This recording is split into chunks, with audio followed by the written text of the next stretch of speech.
Good morning, Mr. Chair. We're live whenever you're ready to start. Good morning, Mr. Villalobos. Good morning, everyone. Welcome to Santa Barbara County Planning Commission hearing of August 11th, 2021. Please stand and join me for the flag salute. Pledge allegiance to the flag of the United States of America and to the republic for which it stands, one nation, under God, indivisible, with liberty and justice for all.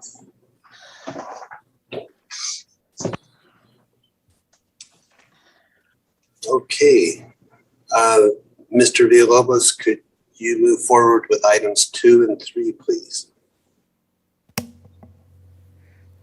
Yes, thank you, Mr. Chair. Planning Commission hearings are televised live on County and Santa Barbara Television, CSB TV, Channel 20 at 9 a.m. in the South Coast, Lompoc, San Ynez Valley, Santa Maria, and Orchid areas.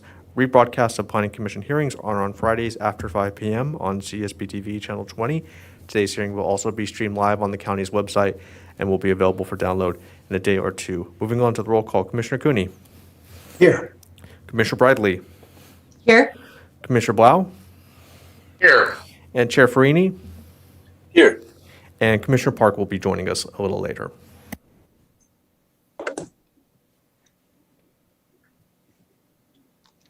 Okay, thank you, Mr. Villalobos. And then next will be item 4, Mr. Wilson. Good morning, Mr. Chair, members of the commission. Item 4 is agenda status report. I'm looking at the standard agenda. We do have 2 items on that. On our standard agenda, we can have the continuance of Key Site 21 or neighborhoods of Willow Creek and Hidden Canyon. And then we also have the Cresco cannabis cultivation processing, which is in Carpinteria, listed on that. Couple items in regards to those items today. I believe there's a request by one of the commissioners to switch the order to have Cresco go first and then neighborhoods to go second. And then a comment on the Cresco cannabis cultivation and processing, and I bring this up now because it could tie into our projection report, is that staff is ready to present on the application material that was submitted to the Planning Commission last week.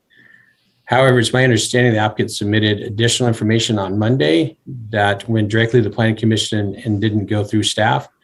And that information, staff hasn't had a chance to review that information. And it is my understanding that there's a proposal to potentially change their odor abatement plan in that submittal on Monday. Staff hasn't had a chance to review it and isn't able to comment on that today. So if the Planning Commission wanted to act on that submittal, staff would be asking for a continuance on that project in order for staff to review that material and be able to provide a response to the commission in regards to that items. So that concludes the status agenda, and Chair, I will leave it to you in regards to the order of the agenda. Right. Yeah, let's get some scrubbers on that. Mr. Wilson, perhaps what we'll do is we'll wait till kind of the last minute if we can, or you tell me what's best for staff. I know Commissioner Park would like to be here for the Key Site 21 item. So if we need to switch it now to give staff time, or do we wait until kind of the last minute right before we start? And Commissioner Bradley. I guess I'm wondering, what is the reasoning behind switching the items? Is Commissioner Park going to join us a little bit later? Is that what we're doing? Yes, that's what he's trying to do. Okay. All right. Mr. Wilson. Oh, I'm sorry, Mr. Chair. I saw Commissioner Blau's hand up, so I was waiting. Oh, I didn't see that. Okay, good for you. Commissioner Blau. Yeah, I just want to weigh in. It would be important for me to Commissioner Park be here when we do Key Site 21, so I would concur it needs to be moved on the agenda. Okay, so we'll go ahead and switch those around now, then give staff time to prepare in the public time to make plans. And Chair, I'm Yes, sorry. Mr. Wilson. Yeah, Chair Freeney, I think that's fine. That way it gives certainty to the applicants and staff that they know the order that it'll go. So we'll start with Cresco first. Okay, thank you. Commissioner Bradley, anything further? Oh, no, I'm sorry. I just forgot. Okay. Okay. All right, Mr. Wilson, onto the projection report. Thank you, Mr. Chair. Moving to the projection report, in light of my comments on the standard agenda, our next scheduled hearing, we don't have any items projected until we return in September 29th for the Exxon interim trucking. And so we were going to have a hearing on the Wednesday and then the following Friday, October 1st. Then then the following week, we have October 6th. There's a number of items listed on that. We have 2 appeals, the continuance of Far Western Liquors, and then an appeal of a project in Summerland, as well as another appeal of another project that date. And then we don't have anything projected for October 13th. And then in October 27th, Long Range Planning is bringing an item forward, Housing Bill implementation and zoning ordinance amendments. And then on November 3rd, we have a SoCal Gas line 1004 on that project, on that date. In regards to the items today, I recommend that we don't cancel any hearings at this moment, and that we trail that item until later today, in case we want to continue any of the items today to another date in September. So that way we have some availability of continuing items to September. So that's what I would recommend on the projection report, to trail it, to cancel items until after we take care of our business today. Okay, very good. Thank you. Mr. Villalobos, next would be public comment. Do we have anyone? Mr. Chair, all of our public speakers have signed up for items on our standard agenda, but if there's anyone who's present who'd like to speak on items not on today's agenda, just raise your hand and I'll call on you. Commissioner Blau? Yeah, I'm just wondering, I'm questioning the reason for the Friday meeting for Exxon as opposed to doing it the following Wednesday, since our regular hearing. I'm not opposed to it. I just am not sure I see the reason for a special hearing on that Friday. So maybe if Mr. Wilson could pipe in. And I'll also say that regarding our hearing today for Cresco, I would be hesitant to continue the item today just so staff could comment on the odor abatement, unless there is something that comes up that leads me to believe that they can't comment on it today, or it's so unusual that it would require more time to go forward. So I guess that's just fair warning. When we get toward the end of that hearing, I need to be convinced that it's necessary to do a continuance because of whatever's prevented by the applicant. Mr. Chair, just for the record, we didn't have any takers on public comment. Okay, thank you. Mr. Wilson, care to speak on Commissioner Blau's discussion about the Exxon special hearing? Yeah, thank you, Chair and Commissioner Blau. We'd set that up months ago in regards to presenting that project, and because it's a rather large and complex project with a lot of interested parties, we set it up for 2 days, similar to what we did last year on another project, to where we hold the hearing on Wednesday and allow staff to do a presentation and start receiving questions, but also to allow public comment. The Friday hearing is to reconvene and to receive questions or additional comments from the Planning Commission and direction on if there's additional information or items needed, then staff will go out and prepare that and come back at a later time. So the reason for the 2-day hearing is to provide enough time for the commission and the public to comment, to hear the item, and then provide direction to staff, and then come back at a later time. Well, like I said earlier, it's not a burning item. I just needed to know the reason for it, and that appears to be a good enough reason. I have no objection. Okay, Commissioner Bradley? I just wanted to reiterate what Secretary Wilson said, and that we actually decided on those 2 days like months ago. So I know it's been on the report for a long time. And I actually think it's a good solution because there's just so much discussion that has to happen before we get to deliberations. And then the second thing, completely forgot. I apologize. There was something else about our order today, the Cresco. No, it did. Oh, the odor abatement plan question. I know we got a fairly lengthy letter Monday afternoon explaining an odor abatement plan amendment, and I honestly didn't have a chance to get through it. So my hope is to get through today as far as we can, because there's lots of components of the project that need consideration.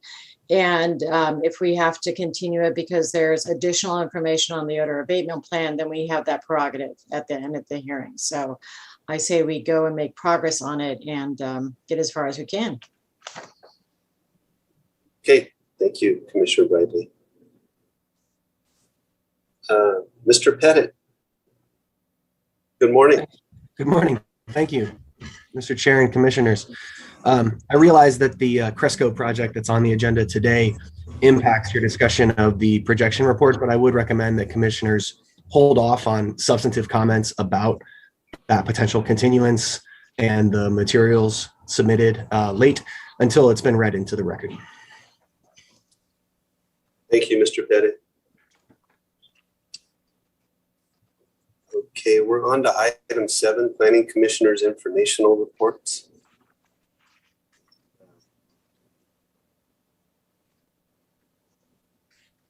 No one's got anything, so we'll move on to the next one then.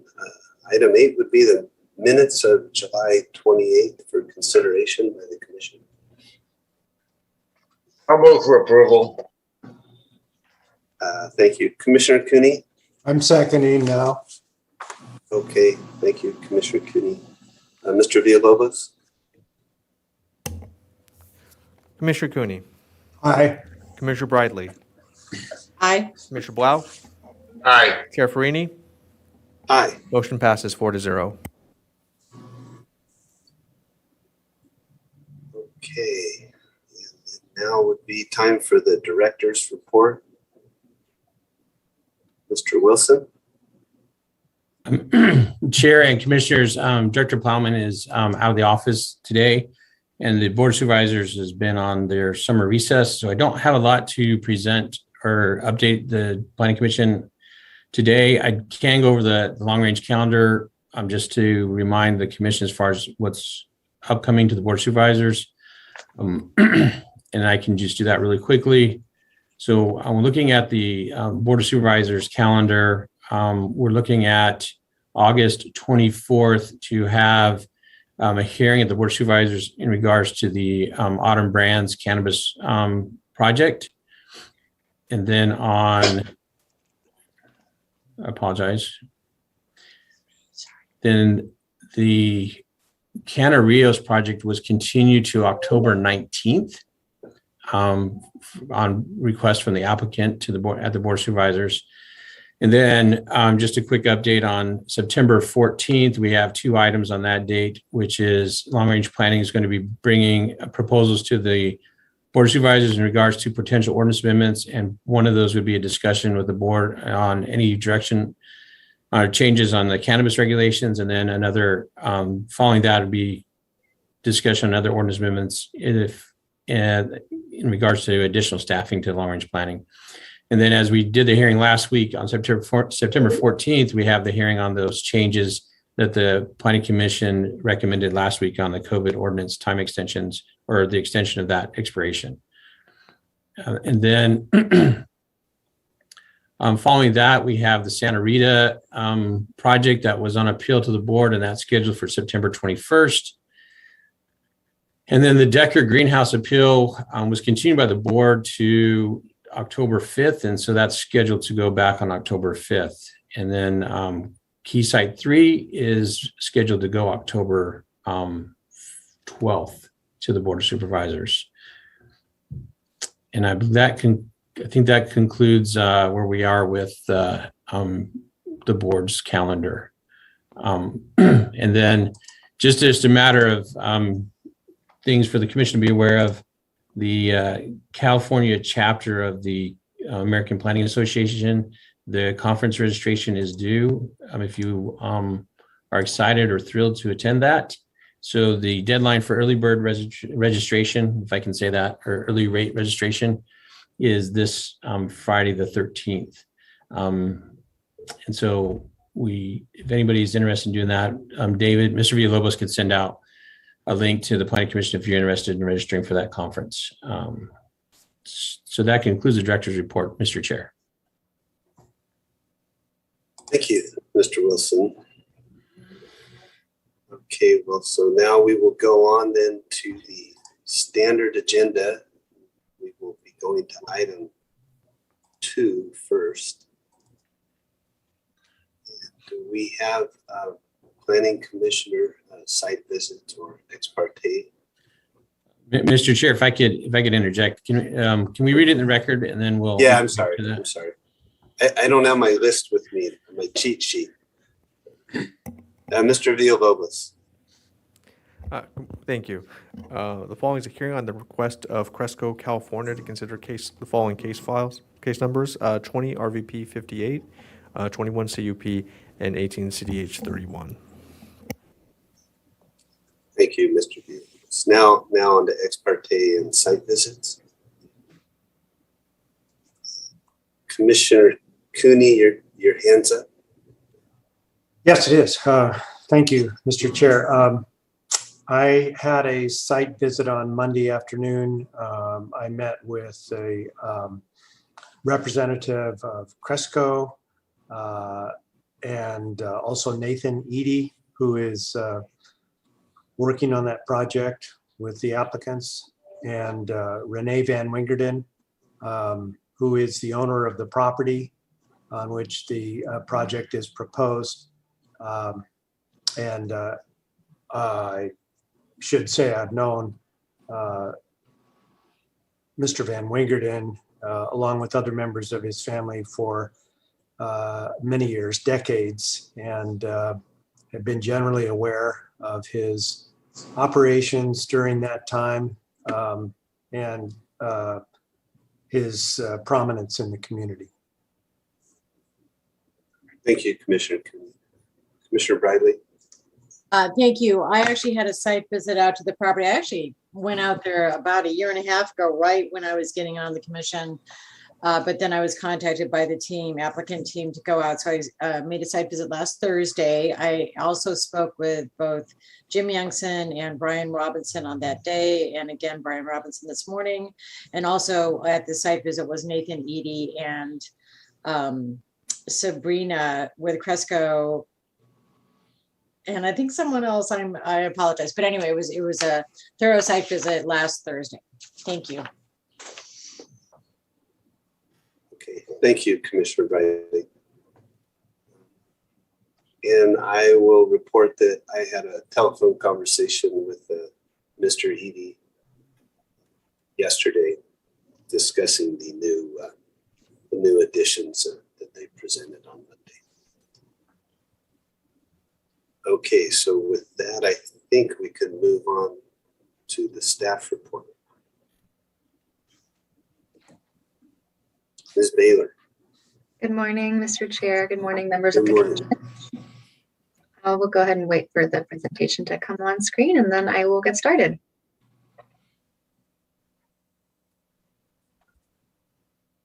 Looks like there it is. Today I'll be presenting the Cresco, California Cannabis Project. Thank you. Next slide. The 13.66 acre subject property shown outlined in white is zoned Ag 1 and is located 140 feet south of Foothill Road and 1,300 feet northeast of Highway 101. The property is 1,200 feet northwest of the city of Carpinteria. The Ocean Oaks existing developed rural neighborhood, which consists of 1E1 and 20R1 residential zoning, is 300 feet from the property line. And the La Mirada EDRN, consisting of 1E1 residential zoning, is 575 feet from the property. Arroyo Paradon Creek, shown in blue, runs along the northern edge of the parcel. Access to the site is provided by two existing access roads shown by the dotted red lines, one of which is from Foothill Road and the other is Via Real to the south. Next slide, please. The project requires a revised development plan because it includes changes to the approved development plan. A minor conditional use permit is required in order to allow the new processing, packing, and shipping building. And a coastal development permit with a hearing is required to allow the cannabis operation and new development in the coastal zone. Next slide. This brings me to an overview of the proposed project, which is for 7.98 acres of cultivation, including 6.07 acres of mature cultivation in Greenhouse 1, 1.34 acres of nursery cultivation in the new addition to Greenhouse 1, and 0.57 acres of processing and storage in the new processing building. Existing greenhouses 2, 3, and 4 will be demolished. Hours of operation will be from 6:30 a.m. to 7:30 p.m. The project will have up to 75 regular employees with continuous harvests year-round.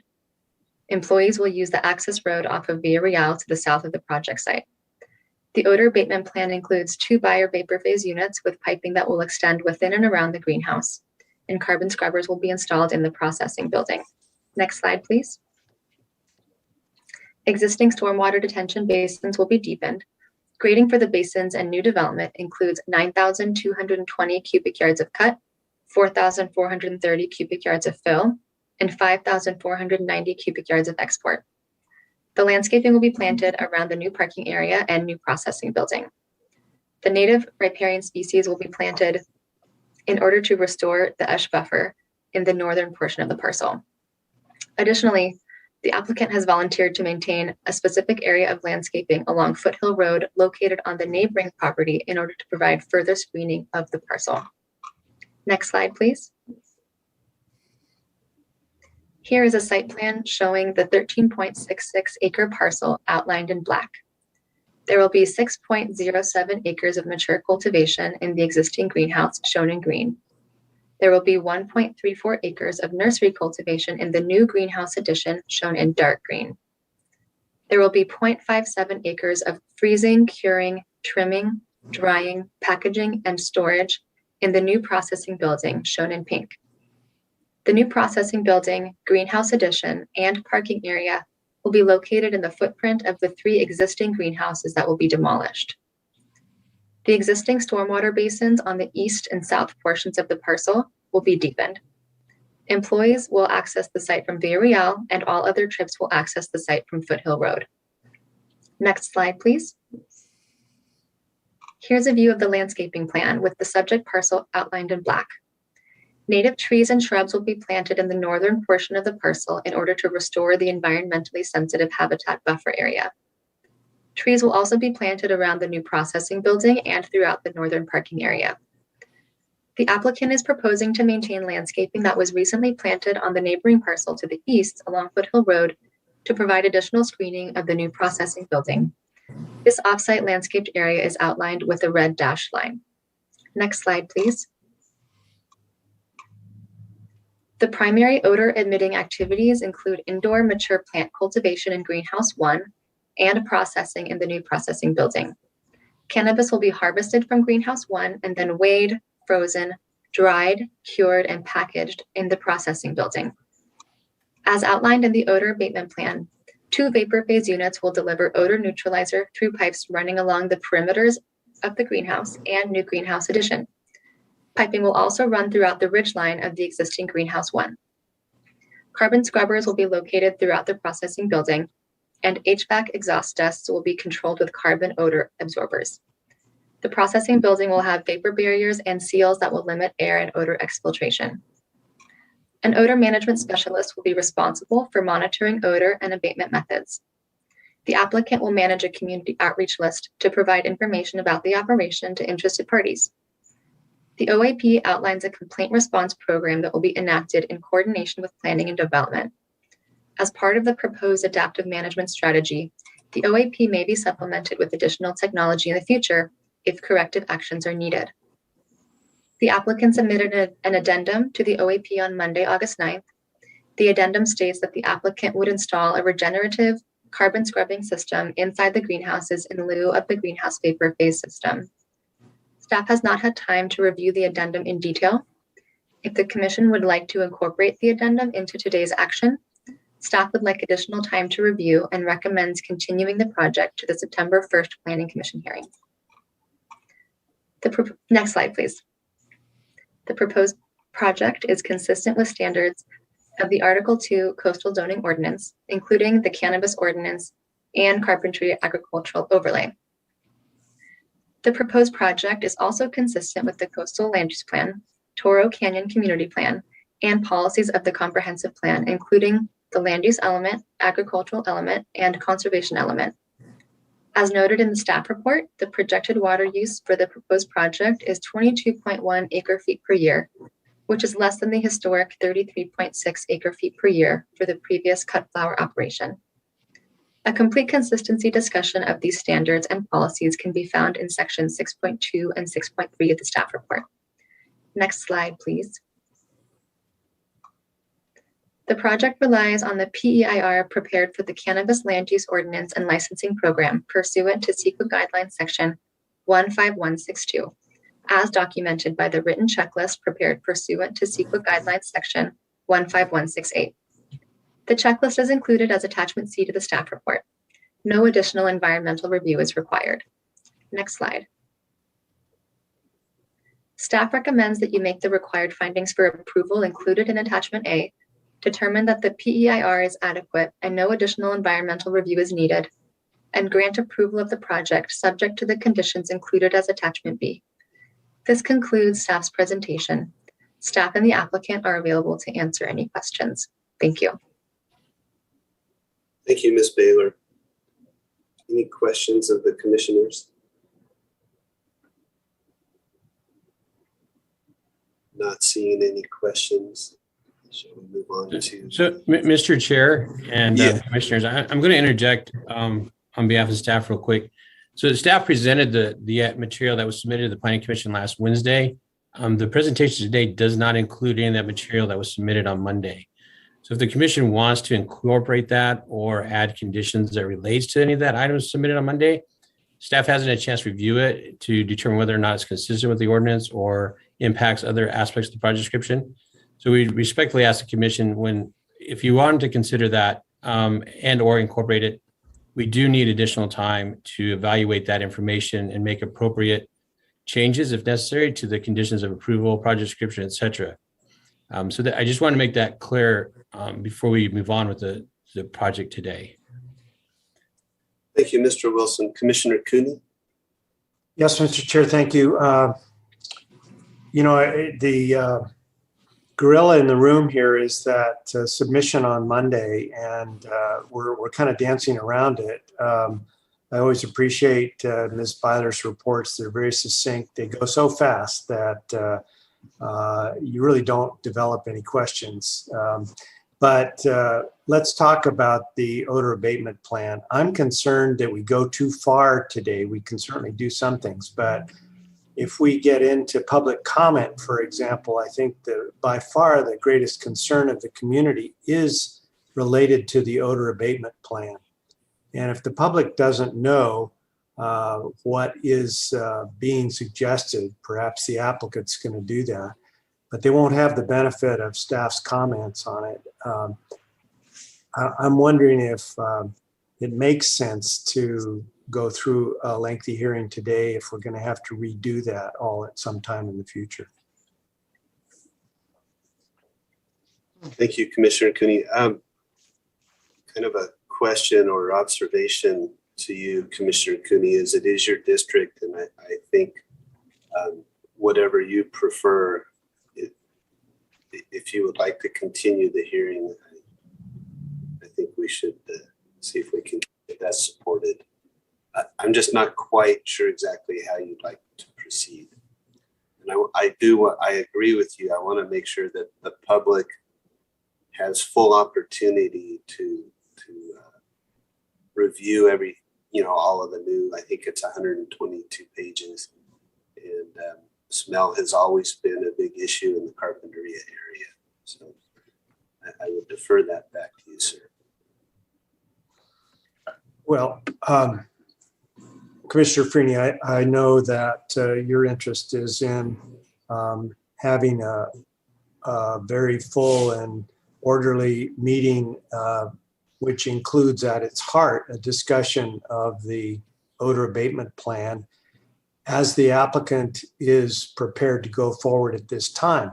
So, we can hear from the applicant and hear that plan, but until staff has a chance to prepare conditions relating to that and become familiar with it, we're not going to be able to take action today. So I don't oppose going forward with this hearing today because there are lots of issues, but we should acknowledge up front that the fact that we may have become familiar with these changes the applicant proposes, I don't think the public or staff has had a chance to do that. So I'm just bearing that in mind. I have no doubt that we'll have to continue it for some, at least, of the discussion that we would have about the odor abatement plan. But there are lots of other issues that we could hear from the public on and take into account today. I mean, people are standing by ready to testify. So I'd hate to tell them we have to wait 2 more weeks. Thank you, Commissioner Cooney. Commissioner Blau? Yeah, as I've always said in the past, if Commissioner Cooney or any other commissioner proposes a continuance, I'm not going to object to it. I'm going to support it because I'm not going to press any of my fellow commissioners to make a decision if they're not ready to. My concern is that Mr. Eddy is probably one of the most competent engineers that ever comes before us. And I would hope we could wait until Mr. Eddy explains to us what the changes are going to be in the odor control plan before we make the determination. And I'll also say that given the fact that one of the conditions is an adaptive management condition, it's kind of like, so what? If it's wrong and it's not quite right, they have the obligation to change it to the best technology in the future. So I'm always concerned about delaying a project's approval when it isn't necessary. But I will tell you right now that if Commissioner Cooney proposes a continuance at the end of this hearing, I will support it. But I would hope we could look at it and determine that we only do that if there's information is not there that we need today. The only other question I would have, I was going to ask of staff when you ask for questions of staff, but given the expertise of the applicant's team, who is it at the county that's going to review the odor management plan that has more expertise than the applicant's consultants? Commissioner Blau, this is Travis Seawards and Chair Freeney. I'll try and answer that for you. These odor abatement plans are multi-page documents, and staff reviews them to make sure that all of the elements in the odor abatement plan are enforceable. We've had many odor plans that are throwing things in there that the county can't enforce, or they're inconsistent with the code requirements for odor plans. So staff takes the time to make sure that these things are clean and that the commission can be assured that what they're approving meets all county requirements. Thank you. That's done by county councilor, that's done by staff? So, Mr. Pettit? Yes, Mr. Chair, I was not going to answer Commissioner Blau's question. I don't know if staff wanted to do that. I was going to address a different matter. Okay. Staff reviews the odor abatement plans. And Thank you. Mr. Chair and Commissioners, if I could shed a little bit of light on this. As the Commission is well aware, odor is a source of significant concern and consternation in the Carpinteria area. We're working on trying to develop a contractual agreement with specialists that can review these odor abatement plans and ensure that what is approved by the commission can actually be implemented.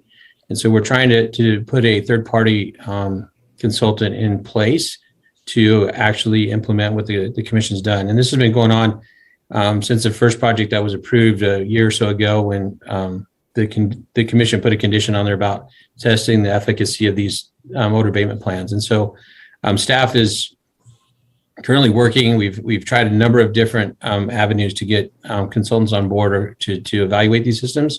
So that's the other layer of this, is that staff and we evaluate these. The applicant does provide some validation that what they're submitting works, but we want to ensure that after project approval, they can actually be implemented and be verified by a third-party entity. So that's kind of the background of what's happening on staff on a permit compliance side.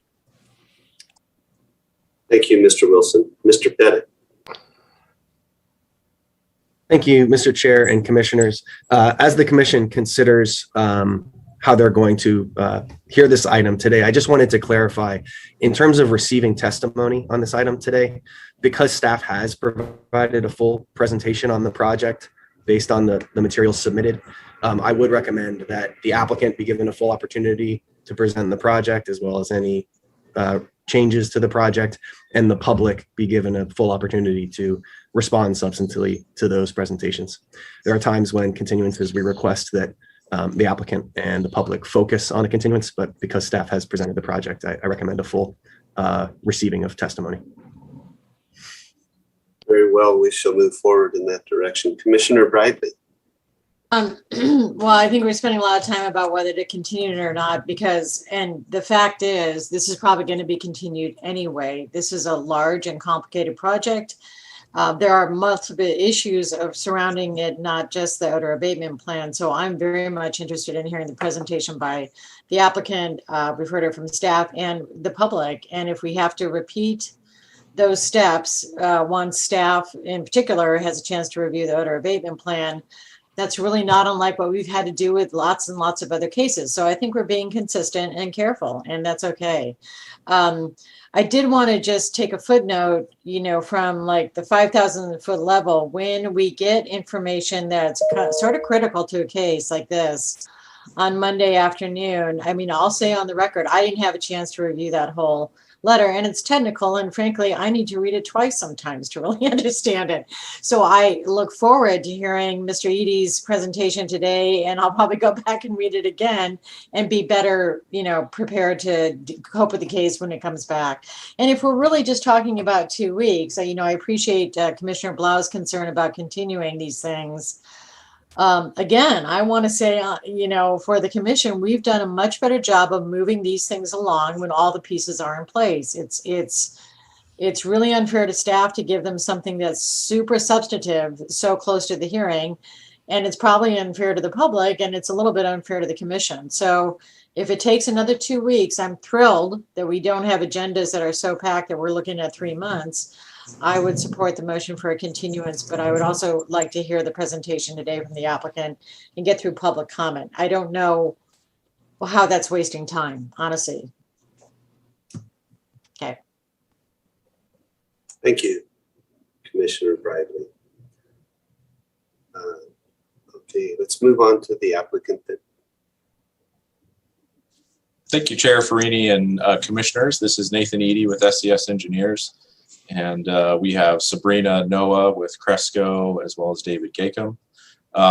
As hearing support is bringing up our formal presentation, I'll just join in belatedly in the robust discussion we've been having about continuance. And, all I can really say is sometimes the right way is the hard way. So I understand that it's challenging for staff and the commission and the public to receive, 100 pages of additional information from us 2 days before the hearing. It's also challenging for us as staff to receive, I think, what was close to 700 pages of public comment late last week. And yet we diligently went through all of it. Part of the reason why our response was so robust is we took every bit of that public comment seriously. And one of the resounding themes was that the community wants to see somebody in this industry step up and move to a more advanced technology. And so staff has done a great job of reviewing our project as it was proposed with a vapor system. And that project complies with the ordinance and was deserving of the recommendation of approval. What we're doing is giving the commission and the public another option to let them understand that they've been heard and that there is a technical solution or option for that. It's up to the commission whether or not they want to move forward. You know, you could theoretically stick with the vapor system that we've already proposed. We have site-specific samples, 33 different odor samples taken over 3 days that prove that the vapor system works at this project site already. So that is a project that is approvable and actionable today, but we wanted to give the commission and the public the knowledge that there is another choice. And if that other choice after today's presentation seems like it's the right one and a second hearing is necessary, then procedurally it'll be what it'll be. But we know no other way to advance our project than to try and achieve the best project possible. And if that takes 2 hearings, then fine. How many other of these cannabis projects have we done over the last 2 years that got done in less than 2 hearings anyway? So thank you for everybody's patience, and we look forward to explaining the technology. And I think if the commission or staff needs more time, it'll just be that much easier for you to digest the technical reports and the OAP addendum that we've provided, if you have the benefit of our explanation of some pretty complex systems. So with that, I think we can start the PowerPoint, and Ms. Sabrina Noah will take the lead. Good morning. I just want to confirm that there's connectivity with the camera. Perfect. Good morning, Madam Chair, Planning Commissioners, staff, members of the public. As the applicant, my name is Sabrina Noah on behalf of Cresco Labs. Slide.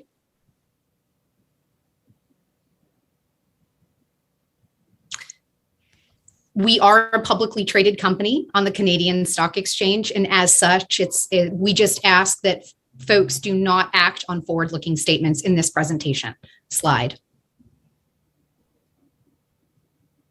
Most importantly, I want to start today's presentation with an acknowledgement of the hard work and diligent efforts of many of the folks listed on this screen today.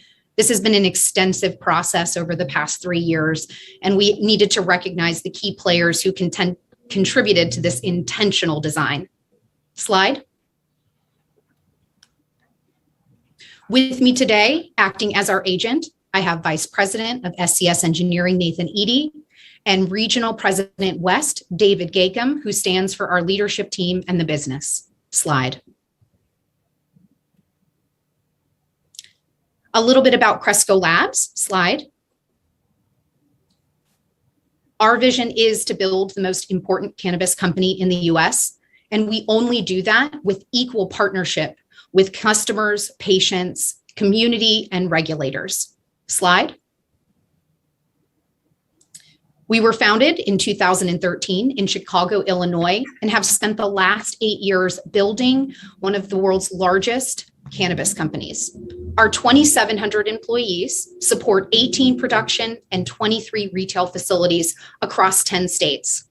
We are privileged to be one of the fastest growing cannabis companies in the world and uniquely qualified to bring that expertise to this project. Our multitude of cultivation facilities have allowed us to approach this project with thoughtful, intentional design. Slide. Most importantly, here in California, the world's largest cannabis market, we have 6 facilities currently served by nearly 300 California residents. We are extremely proud of our relationships with our regulators and our local businesses, and we strive always and above all to be a best local partner possible. Slide.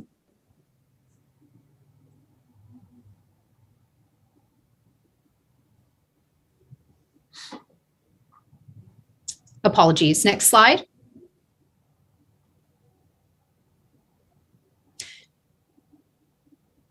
One back, please. With the commitment to our community and to our employees, I'd like to note that our management and staff live in Carpinteria and as residents are invested in being good neighbors. Each employee is provided with 36 hours of paid time off every year to volunteer in the community. And our diverse, multilingual workforce, as members of the Cresco family, enjoy full health and wellness benefits, 401ks, and careers in one of the fastest growing businesses in the United States. Our over 400 hours have been provided to the Carpinteria Valley since 2019. We're very proud of our work with the 93103 Fund, the CARP Children's Project, the Channel Keepers, and the Santa Barbara Food Bank. We also have the privilege of a full-time community liaison, Tara Steffen, who lives in Carpinteria with her family, who serves as a very strong and visible role in the community. That position allows her to serve on boards with the CARP Educational Foundation, CARP Growers, the Rotary Club, and many, many more. Finally, as a designated essential business during COVID, it was our privilege to spend almost $25,000 with local restaurants to ensure that our employees were taken care of during the pandemic. Next slide. As we talk about our parcel today, we should acknowledge that this parcel has been in farming since 1938.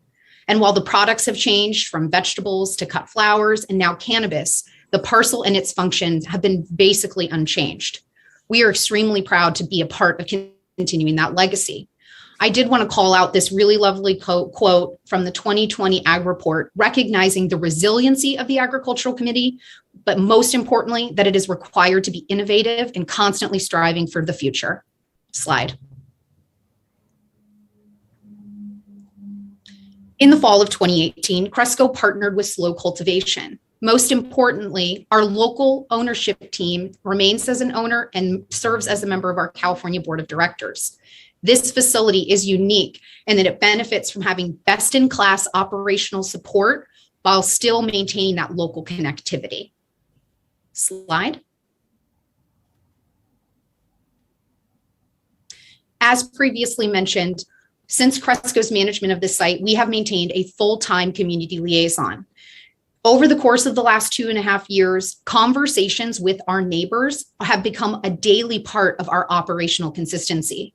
We are committed to full-time, real-time communication between residents and neighbors, especially when situations arrive where we need to be available to respond within minutes.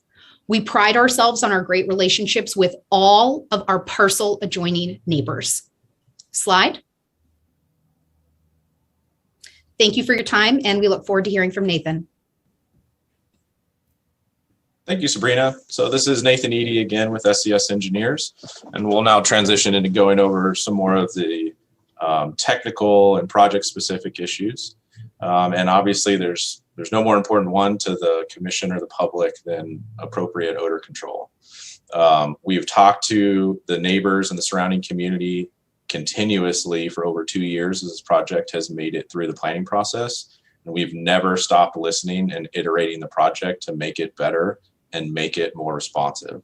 And that is why even up until late last week when we were reviewing public comments that were coming in, the single most consistent public comment we saw was a request for the industry to try and stretch themselves technologically and move towards scrubbers inside of greenhouses instead of vapor.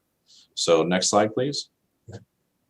Before we talk about the specific technology of odor control to be deployed here, one of the most important things to touch on is site selection takes some of the pressure and the burden off of your active odor control system.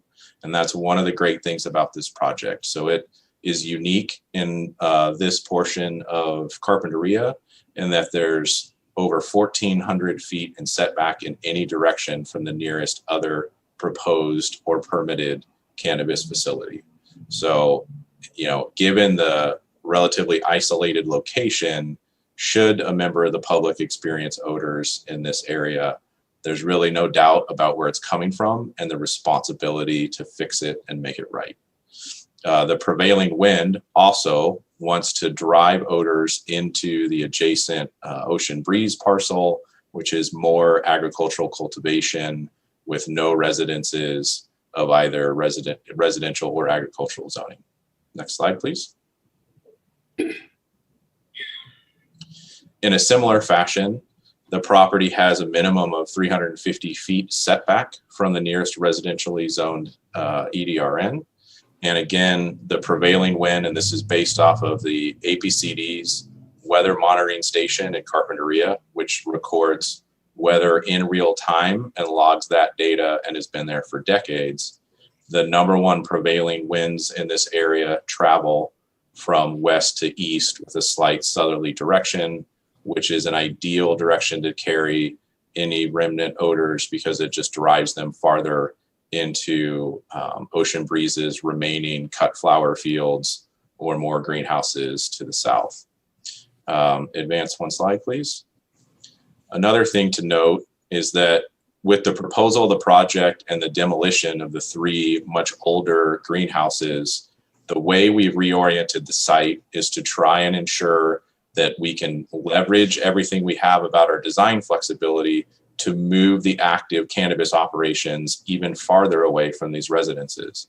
And that's another one of the benefits of this project is based on where the greenhouses and processing building will be after construction versus the existing non-conforming use, we gain an additional 200 feet of setback from the nearest residential zoning. Next slide, please. Another unique feature of this project versus many in Santa Barbara County is that we are not just repurposing whatever structural development exists on the property today. So as Ms. Byler had already explained, we have 3 greenhouses of approximately 1 acre apiece, which date all the way back to the 1960s. Rather than reusing those for cannabis, those will be demolished, and in their place will be a combination of a modern state-of-the-art nursery, a new purpose-built processing building, and employee parking with landscaping and impervious surfaces. So we actually result in a net decrease of structural development on the property of almost 40,000 square feet. So this is a true modernization of the property with purpose-built structures needed to provide both efficient cannabis production and processing, but doing it in a way that sets up these odor control systems for success. You have a new building with a building envelope, HVAC systems, everything built in mind that this is one of the challenges that needs to be successfully managed. Throughout this project, we have always proposed to have negative pressure and carbon scrubbers in this processing building. That is proven technology that's existed for decades and can easily be performed on a smaller enclosed space, such as a processing building. And that building is located so that as adult plants are harvested out of the greenhouse, we have minimized the path of travel from the greenhouses to the processing building, the maximum extent allowed by building code. So there is a minimal travel distance where cannabis leaves the greenhouse and the odor control systems associated with that before it makes it into this sealed processing building. And by the time it is done with that on-site processing, it is bagged and sealed in airtight containers before it is loaded on trucks for export. Next slide, please. So to talk about the more challenging issue, so as staff explained, our project was originally proposed, reviewed, and recommended for approval with the use of an advanced buyer's distribution system and EcoZorb neutralizer. For this particular property, when the non-conforming cannabis cultivation was outfitted with a buyer's system in 2019, we deployed our experts and took a series of 33 odor samples and VOC samples spread across 3 days and multiple months to verify that the buyer system was working effectively. That data proved that it was. And in fact, we were even able to conduct 1 round of testing, give the grower some advice on what we think could be improved. And we came back 3 months later and tested again and showed that we'd been able to further increase the performance of the system. So buyers and EcoZorb at this site today have been working effectively for years. We have the data to prove it, and we've taken all comments about its efficacy and its safety seriously. And that is why this project garnered a recommendation of approval from staff. And that is a project that has been fully disclosed to the public and is approvable today. But like we started out with this discussion, Sometimes the right way is the hard way. And we've really stretched ourselves and listened to the public that has continued to comment, saying, please find a way to see if this can be done with scrubbers internal to the greenhouse instead of vapor outside. Based on that, Cresco, as a member of Carp Growers, has led the industry in paying for other odor control system vendors to have their systems tested and improved.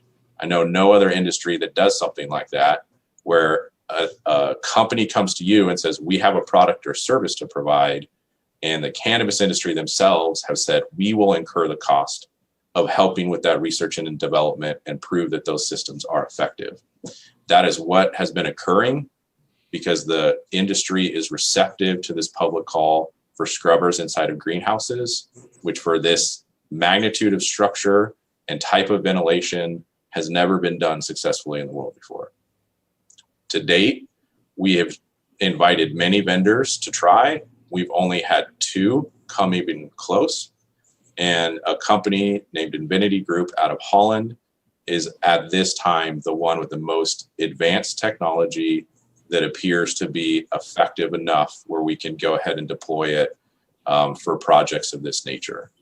We conducted multiple tests, and their systems that are available to date had an average effectiveness of reducing odor inside the greenhouses by 81%, and were able to sustain that odor reduction level for a period of at least 3 months between our 2 testing. The peak odor reduction achieved by those systems was a slightly higher 87% total reduction of odor inside the greenhouses. We since gave the vendor a lot of scientific information and feedback. They sent their own engineering team here from Holland to observe and monitor the systems. They went back with a series of improvements and are currently working on a 2nd generation system that should be available in the 4th quarter of this year.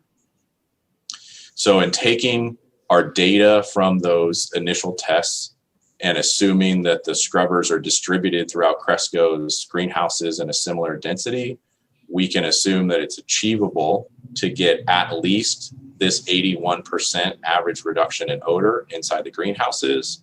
And we think it's very attainable that when this company sends out their 2nd generation of units, that we can actually get closer to the 87% peak performance that we had previously seen.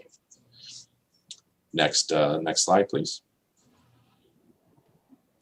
So to that end, what Cresco has decided to do is to try and offer a front loading or a switching of the order of these technologies. The odor plan that was already submitted and reviewed by staff and disclosed to the public already made 3 separate mentions of this emerging technology and the fact that when it became proven best available control technology, it would be installed as a replacement of the Bayer's neutralizer systems. What we have suggested or offered to the public and to the commission is that we will commit through conditions that the addition of those scrubbers will happen in no more than 12 months of commissioning the facility, and that if those scrubbers are available sooner, that Cresco will go ahead and install them as soon as commercially available. Depending on the timing of that, that could mean that the scrubbers go in first and are tested, and this site never is reliant on the neutralizer again unless those scrubbers fail to achieve full odor control on their own. So this isn't a new concept. This isn't even a new concept in the context of this project. We have been working with the public, informing them of our progress on this. OAPs have been more consistently over the last several weeks mentioning the need to monitor emerging technologies and adapt them when they can improve the performance of the site. And all we're doing is committing to that effort and explaining in a conceptual way how those scrubbers would be deployed and used at this site when that time comes. Next slide, please. So these are our advanced dispersion models. So given that this manufacturer is still developing their 2nd generation, unlike testing the Bayer's odor system today, where we can go out and pull actual odor samples on site, we have to use a combination of the efficacy data we know that these scrubbers can achieve, and then used advanced air dispersion models to predict how that would actually work when they're installed in the near future in the greenhouse. These air dispersion models use a combination of real topographic data and 5 years of meteorological data collected by the APCD. These models have been used for decades in different contexts. We use them with our other projects at the APCD all the time. They're approved for nationwide use by the Environmental Protection Agency. And they predict the dispersion of air emissions using that site-specific weather and topographic data. When we place that information into the computer model, it creates these contours which predict what the single worst hour of odor that is likely to occur over that entire 5-year period. So these models that we're presenting to you today, I would characterize as erring on the worst case scenario, both in that we fed them the assumption that the starting odor in the greenhouse would be the highest odor we've ever measured in a Cresco greenhouse, not the average odor, the highest odor we've ever experienced. And then the computer is showing you what is the worst odor likely to be achieved for any single hour over a 5-year period. Based on that, the contours, and the most important one being the one labeled with a odor concentration of 10D over T, is what we consider the outer limit of an odor that would be readily recognizable by a member of the public. So that is basically the limit at which remaining odors that were drifting off site would likely be recognized by a resident or a person present on those parcels. To provide a relative context, we have taken dozens of baseline samples throughout Carpinteria, and the odor without any additions from cannabis operations tends to vary in a baseline from 8 to 12. Agricultural fields with the application of fertilizers, as are common throughout the project area, measure around a 30. So a remaining odor of 10 is very low, but is considered by most jurisdictions to be the low recognizable level at which they start to consider applying odor nuisance criteria. But for odor nuisances to occur, the odor both has to be recognizable in concentration level and persistent. So I can't say it enough that keep in mind this model that you're seeing right here is a worst case scenario of what the odor would be for 1 hour out of 5 years. I would not characterize that as persistent. Nonetheless, this is a reasonable prediction of how the scrubbers would work if they only achieved the 81% efficacy that they have averaged to date. Next slide, please.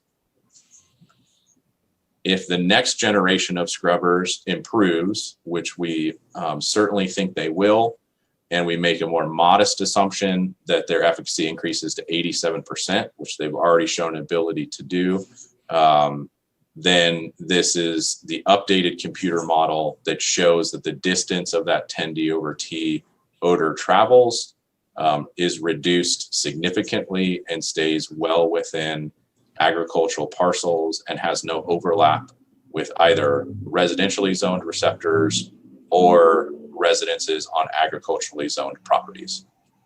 So considering this is a very conservative worst case scenario, we think it's a very reasonable prediction of what the performance of these scrubber systems would be, and achieves what the public has been asking for, which is both effective reduction of odor and elimination of Ecozorb to the maximum extent feasible.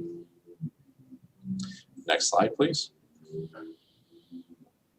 We are going to move on to other site and environmental issues. Does anybody have any questions before we move on the complex odor, or we can circle back?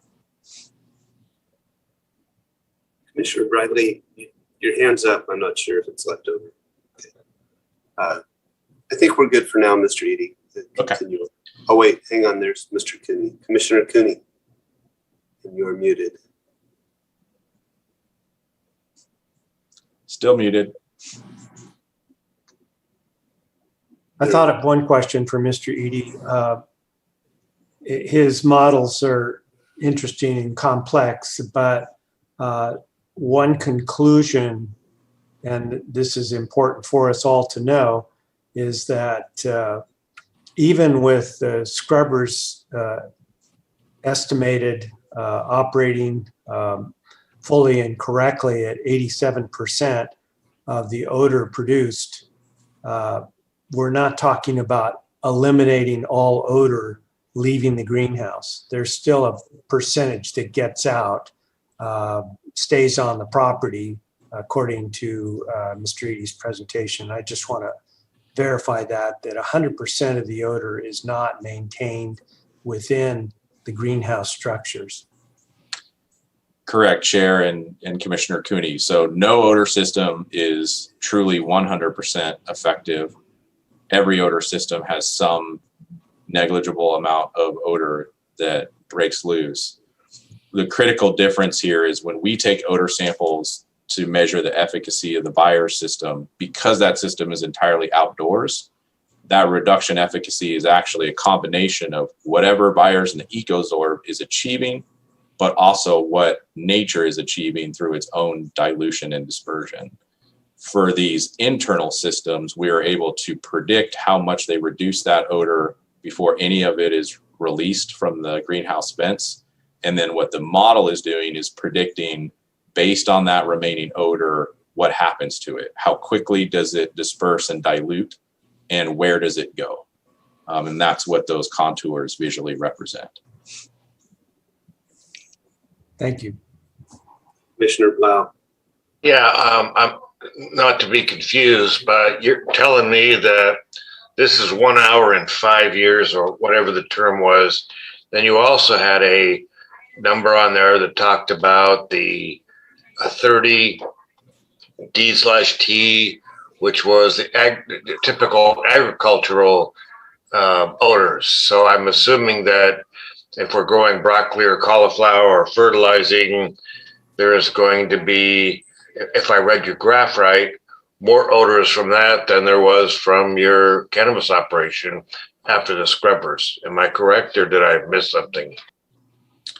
Chair and Commissioner Blau, no, so you are correct. I mean, they're even in residential neighborhoods, say typical suburbia, baseline odors tend to vary between 8 and 12 D/T.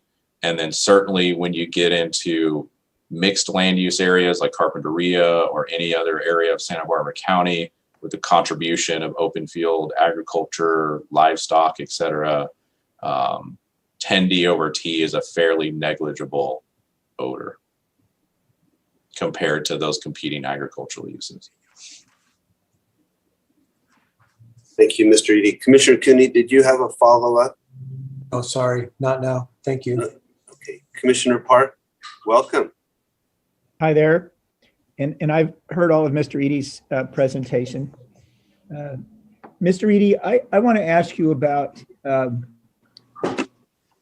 your models. And I may be presumptuous here because I've been thinking about this in the way that it's been presented on other projects where one would have carbon scrubbers working all night in the greenhouse. Then there's the kind of burp of air that goes out in the morning. And then that burp of air, which is much cleaner than it would otherwise be, is then handled as much as possible by the Byers system to neutralize things even further before it gets out to beyond the confines of the property. Is your system going to, do you project it to include both the carbon scrubbers, but you'll also retain the Byers system on these new structures? Chair and Commissioner Park, so that is an excellent question. The goal, if possible, is to phase out and eliminate the use of EcoZorb and neutralizers completely. And that's what the model reflects, is the solitary use of the scrubbers with no supplemental mitigation from the EcoZorb. Now, the way that we've structured our recommendations on how to roll out the system is to install the scrubbers because this particular property already has a buyer's perimeter system installed, that system will be shut down but retained on site while we test the scrubbers for a period of 6 months to make sure that they're working and that they can work adequately by themselves. If for some reason the scrubbers can't achieve appropriate odor control, they underperform versus the models, for instance, and we start to see a level of community odor complaints that we weren't getting when operating the buyer system, then we can, if necessary, start to operate the systems in combination with one another. But the goal is really to try and eliminate the use of neutralizer completely, if it's possible. And if it's not possible, then substantially reduce either the volume that's being used every day or only operate the system intermittently at times where the scrubbers need some additional help. But the goal that we're striving for is, and that is what makes this project different than others that have been proposed to date, such as CVW, is to truly put scrubbers first and try and engineer a system where they can stand alone and then phase out the neutralizers completely. So a little bit of follow-up. Your existing buyer system, which I've seen, and I always kind of notice these systems most when I'm seeing the large PVC pipe, up along kind of the eave line of an existing greenhouse. Does it go around the area where you'll be building the new greenhouse? Yeah, Chair and Commissioner Park, correct. So right now the system uses perimeter piping only.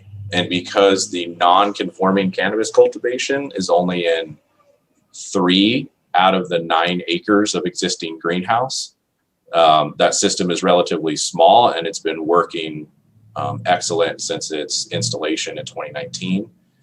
If Buyers is the primary odor control system for the proposed project, it actually gets completely upgraded to a ridge vent system over the adult flower cannabis greenhouse. You get better mixing and distribution of the neutralizer if you run in a series of smaller pipes along each ridge vent.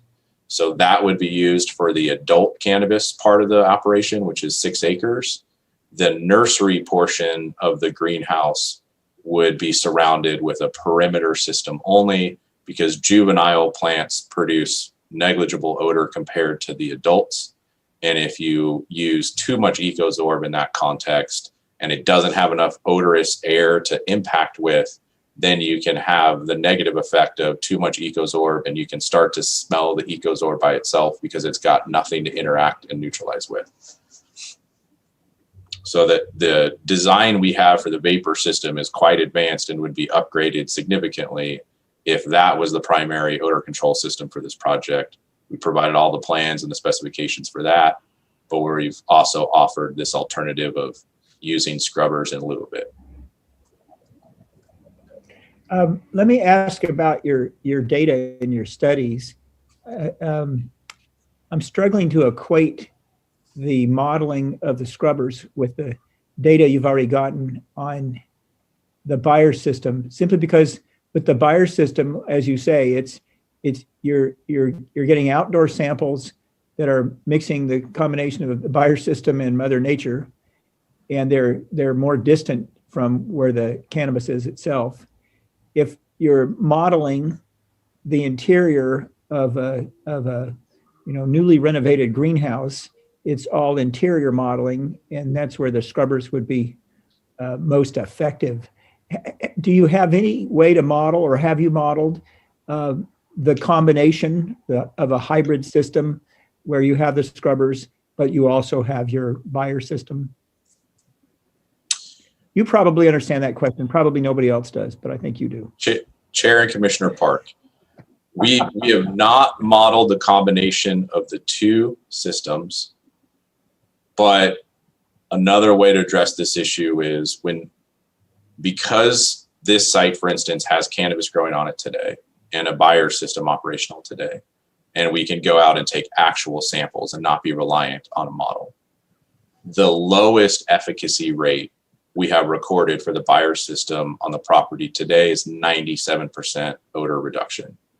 But that is the benefit of both whatever the Bayer system is doing and nature's own dilution and dispersion.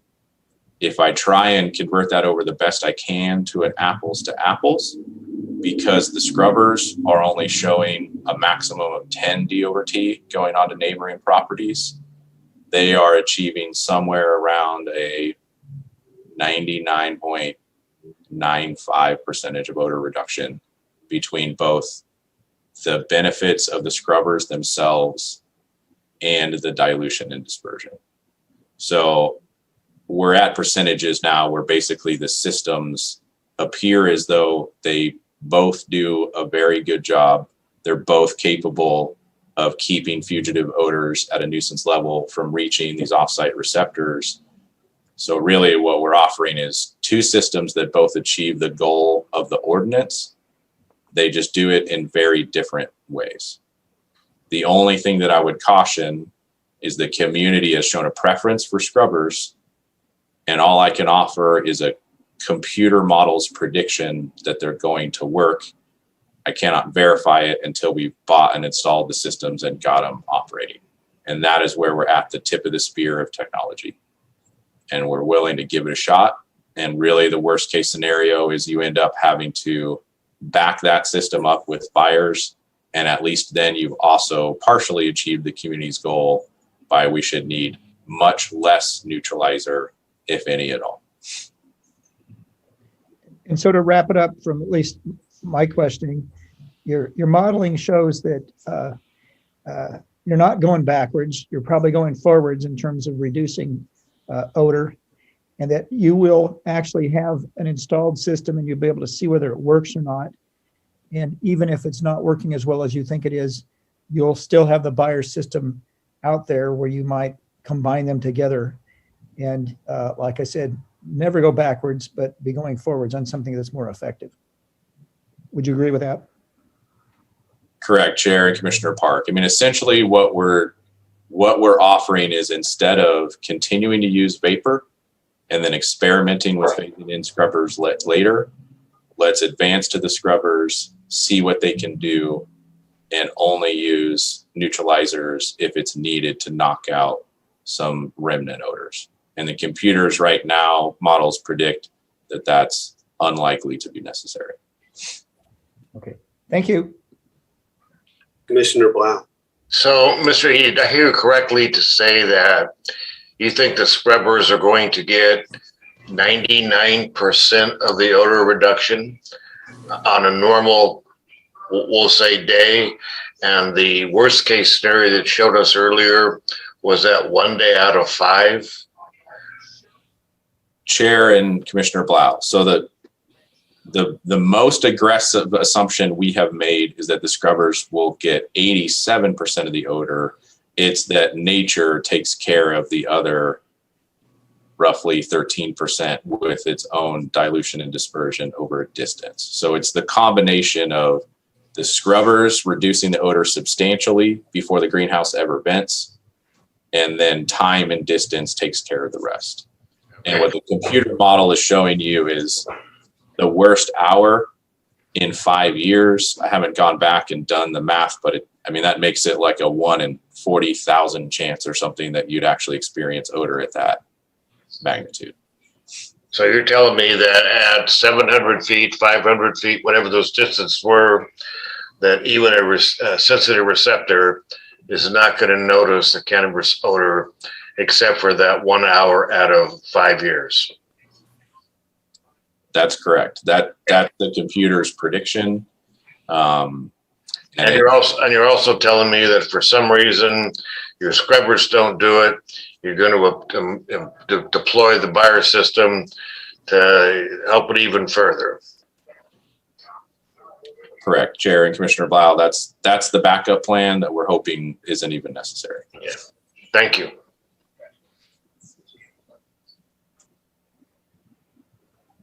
Mr. Eady, it looks like we're done with the questions for now. Okay. So we can go back to the PowerPoint. We'll just touch on a couple other non-odor related project elements.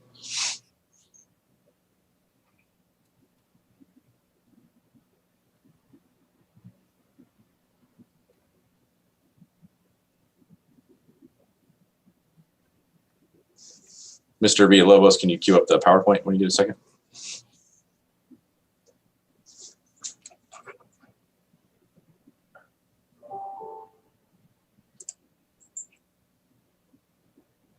I'm not seeing Mr. Villalobos on the screen. Commissioners, we're working on it. Just 1 second, please.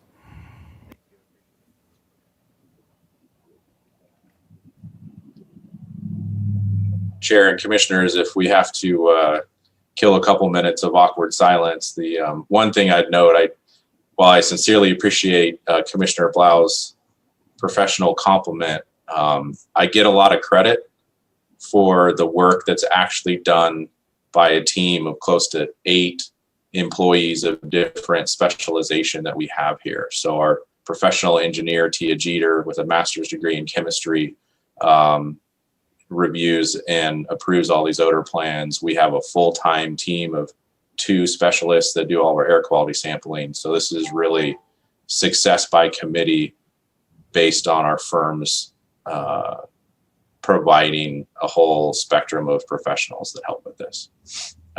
So kudos to them. I'm just the talking head that gets to try and explain it to everybody.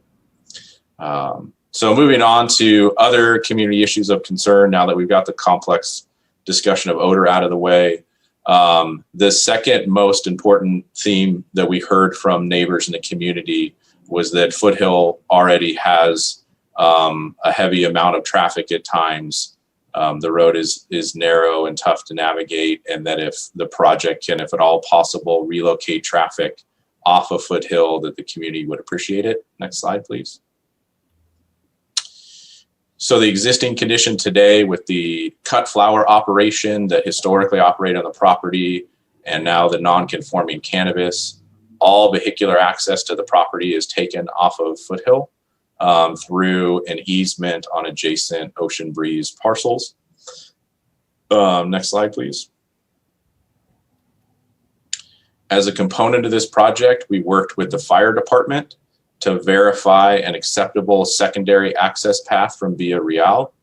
And the fire department has given us approval to redistribute all of the daily employee traffic, so passenger cars and trucks, onto that Via Real route. So 90% of the project's traffic will actually be diverted onto Via Real, and only the larger commercial delivery trucks, which cannot meet the fire department's turning radius requirements, will continue to use Foothill.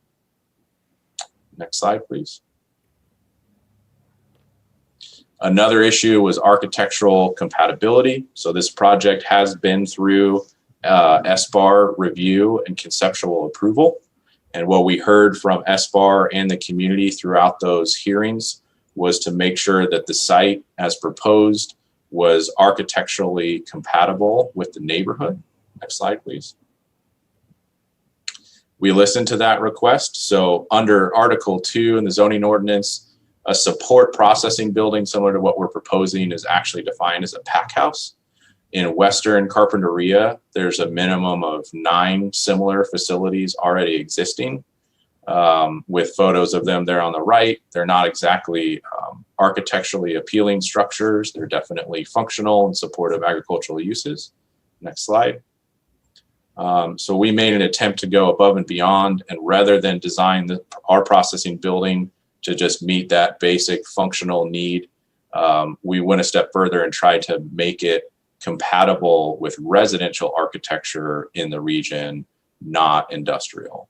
And so you can see that we included matching elements, articulated dormer roof lines, standing seam roof, and then we actually reduced the originally proposed height of the building by 2 feet just to bring it further down in scale.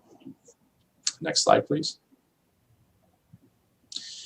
View shed screening was another very important one. So although our parcel is set back by over 300 feet from the nearest public viewpoint, and the riparian corridor along Arroyo Paradon will block most of it, because the fairly recent replacement of the Arroyo Paradon Bridge and the relocation of the driveway for Ocean Breeze removed a series of mature avocados. The public would repeatedly ask us, is there some way that we can get screening back in there so we can see less of this agricultural property. Next slide, please.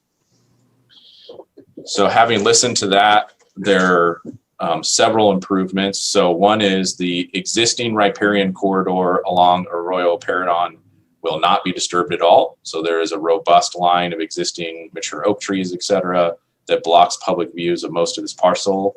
100% of those trees will be retained. David, if you could just move forward through a couple of animations here. So the riparian corridor will be retained.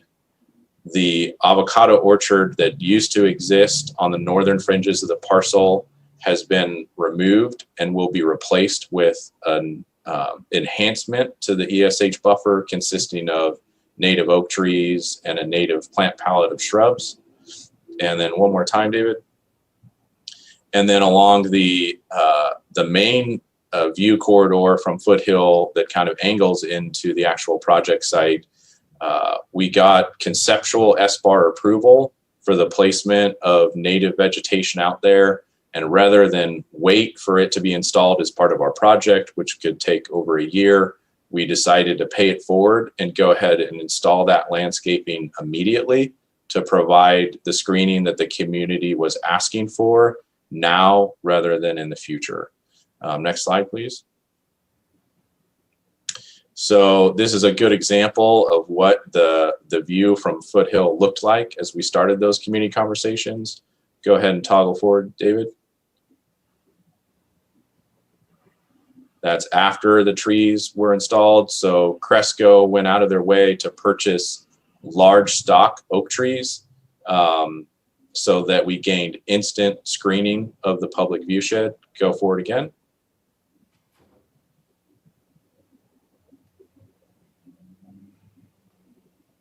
Go ahead and toggle through this one as well. So these next couple slides just give you a good idea of the dramatic difference that upfront installation of screening has provided to the public. And that's a benefit that the public will achieve regardless of what the future of this project entails. Go forward again. One more time. And one interesting thing to note was there was an interesting balance to be struck here in terms of being responsive to the community at large to provide screening, but we also talked to the neighbors across the street to try and carefully place these oak trees to not block the views that they liked. Some of those houses actually gained a partial ocean view when the avocado trees were removed. And so we tried to strike a balance there of providing screening for this property while not depriving those improved views from some of the neighbors on the opposite side of Foothill. Go ahead and advance again. And then lastly, an overall environmental commitment to the treatment of Arroyo Paredon and the surrounding ESH corridor. So having already made sure that the architecture was compatible, that we're modernizing the agriculture, the northern fringes of this parcel based on the Arroyo Paredon corridor have environmentally sensitive habitat and environmentally sensitive habitat buffer. Go ahead, next slide, Dave. So as we mentioned before, go ahead and toggle forward with the animations, please. So the Arroyo Paredon corridor will be 100% retained. No native trees or vegetation removed, no oak trees even trimmed. And that core ESH area is separated from the property by an existing paved road and security fence. Nothing is changing about that road nor that security fence. That paved road provides access to the adjacent palm tree parcel to the west. So that acts as sort of this definitive barrier between the project site and that core ESH area. Go ahead again. When this planning process started 2 years ago, the remaining ESH buffer had historically been an avocado orchard, and those orchards date back in those historic aerials to at least 1938, if not earlier. When Cresco took over stewardship of the parcel, this buffer was a mixture of kind of remnant agricultural storage and then diseased and dying avocado orchards. Go ahead and move forward one animation. So Ocean Breeze has moved forward with the removal of those diseased and dying oak trees. Those came out in January of this year outside of the bird nesting season. The single native oak tree that we found amongst those orchard trees was retained. But at least we've dramatically improved the condition of the buffer in terms of curtailing some of that agricultural disturbance that has historically occurred for decades. And then go ahead, one more slide. And so the project proposes to install an ESH buffer extension, if you will, an enhancement, which is a mixture of coastal live oaks and other carefully selected native shrubbery to provide an overall enhancement and widening of the riparian corridor extending onto the parcel that didn't exist before. And go ahead to the last slide. And now I think I've done enough talking. I appreciate everybody's patience. We're going to hand it over to Mr. David Gacom with Cresco. Thank you, Nathan. So first off, I just want to thank the commissioners for the time today. I've had the honor and privilege to serve next to Mr. Eady and Sabrina and the working team for the last 2 calendar years. And as the leader of the West for Cresco, I'm really proud of what we're bringing forward today in terms of the project. Hopefully what you have heard is a very thoughtful, mindful, and intentional proposal that has really taken into account what we have heard from the commission, the neighbors, the community, on what is not only needed current state, but us leaning in from an investment perspective to truly make this the most cutting edge project in Carpinteria. So I'm privileged to be able to kind of conclude the project proposal. And we believe that across all the key dimensions that have been raised by the community, whether it be odor abatement, traffic, the cosmetics of the space, that we believe that we are on the forefront and we're leading in as an organization. So we're grateful for your consideration. And at this time, that concludes our presentation. And I would presume we're moving to the next step of the process.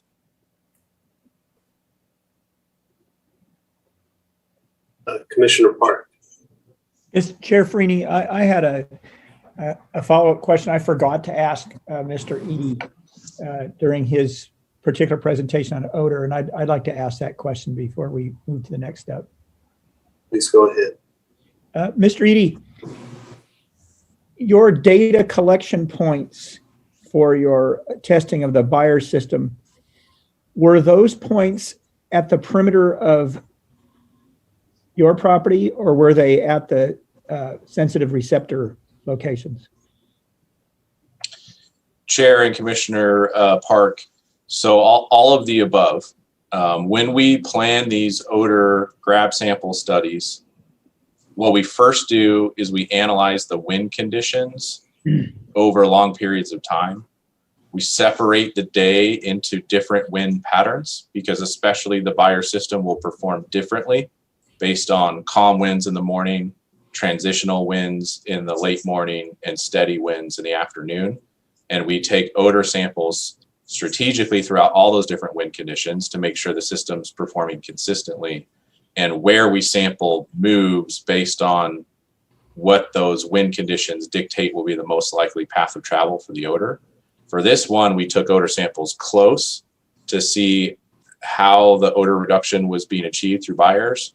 The farthest samples, though, were placed just short of both the residential receptors on the north side of Foothill and adjacent to agriculturally zoned receptors to the east.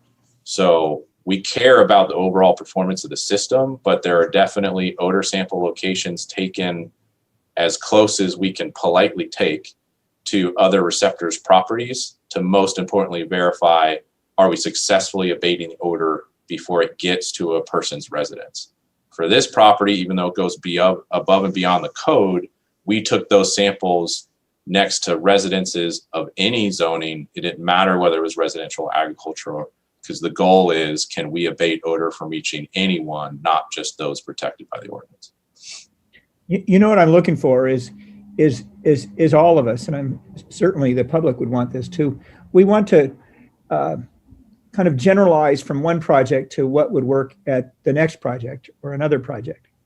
And here you have as you've expressed, a sort of an ideal situation in the location of this project as being so distant from other cannabis projects and probably from some of the residential zones. Can we generalize here that this system would work with other projects, or do we have to be very cautious because of the somewhat unique location of your project? Chair and Commissioner Park. So in regards to the use of the advancing scrubber technology, I would say at this stage it's the latter. So we have based our modeling off of this company's performance of their early prototypes, and even at that level of performance, which they think they can improve on, and I think they will too, the system works for this site. But that is based on site-specific modeling of these conditions. If you repeated that modeling process for other properties based on varying weather, topography, proximity, it might not work unless these vendors can achieve that their next generation prototypes get to a higher level of efficacy. So I think for these next, say, year of this advancing technology, it's going to be site specific. It's not going to be a universal sort of silver bullet solution for everybody. But that's all going to depend on your kind of individual conditions and the results of these similar modeling exercises. And you'd have a similar variation on the efficacy of the Bayer system as well, right? That is correct. Okay, thank you very much. No problem. Thank you. Okay, thank you, Mr. Eady. We will move on to, does staff have any comments, additions they'd like to make?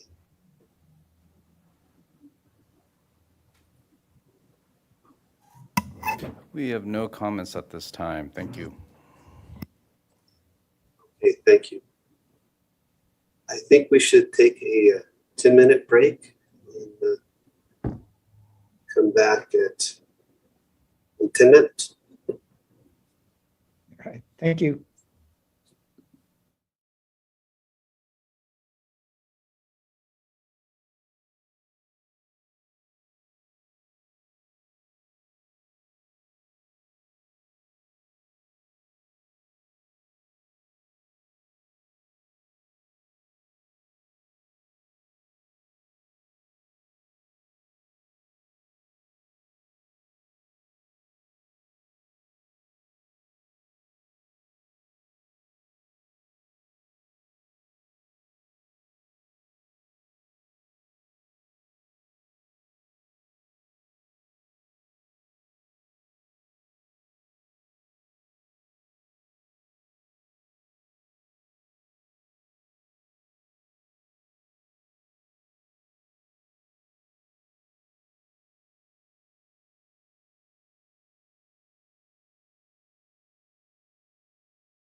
Mr. Chair, we're back on the air whenever you're ready to begin again. Okay, thank you, Mr. Villalobos. We'll be moving into public comment then. Do you know about how many speakers we have? Mr. Chair, we have 14 speakers, but I believe that 3 of those are for the key site item, so 11. Okay, very good. Let's get working on them then. Mr. Chair, so would you are giving each person the standard 3 minutes? Oh yeah, 3 minutes. Okay, great. Great. So I see a couple hands raised, so I'll call on those folks first. First person to speak is Maureen C. Go ahead and unmute yourself, and whenever you're ready.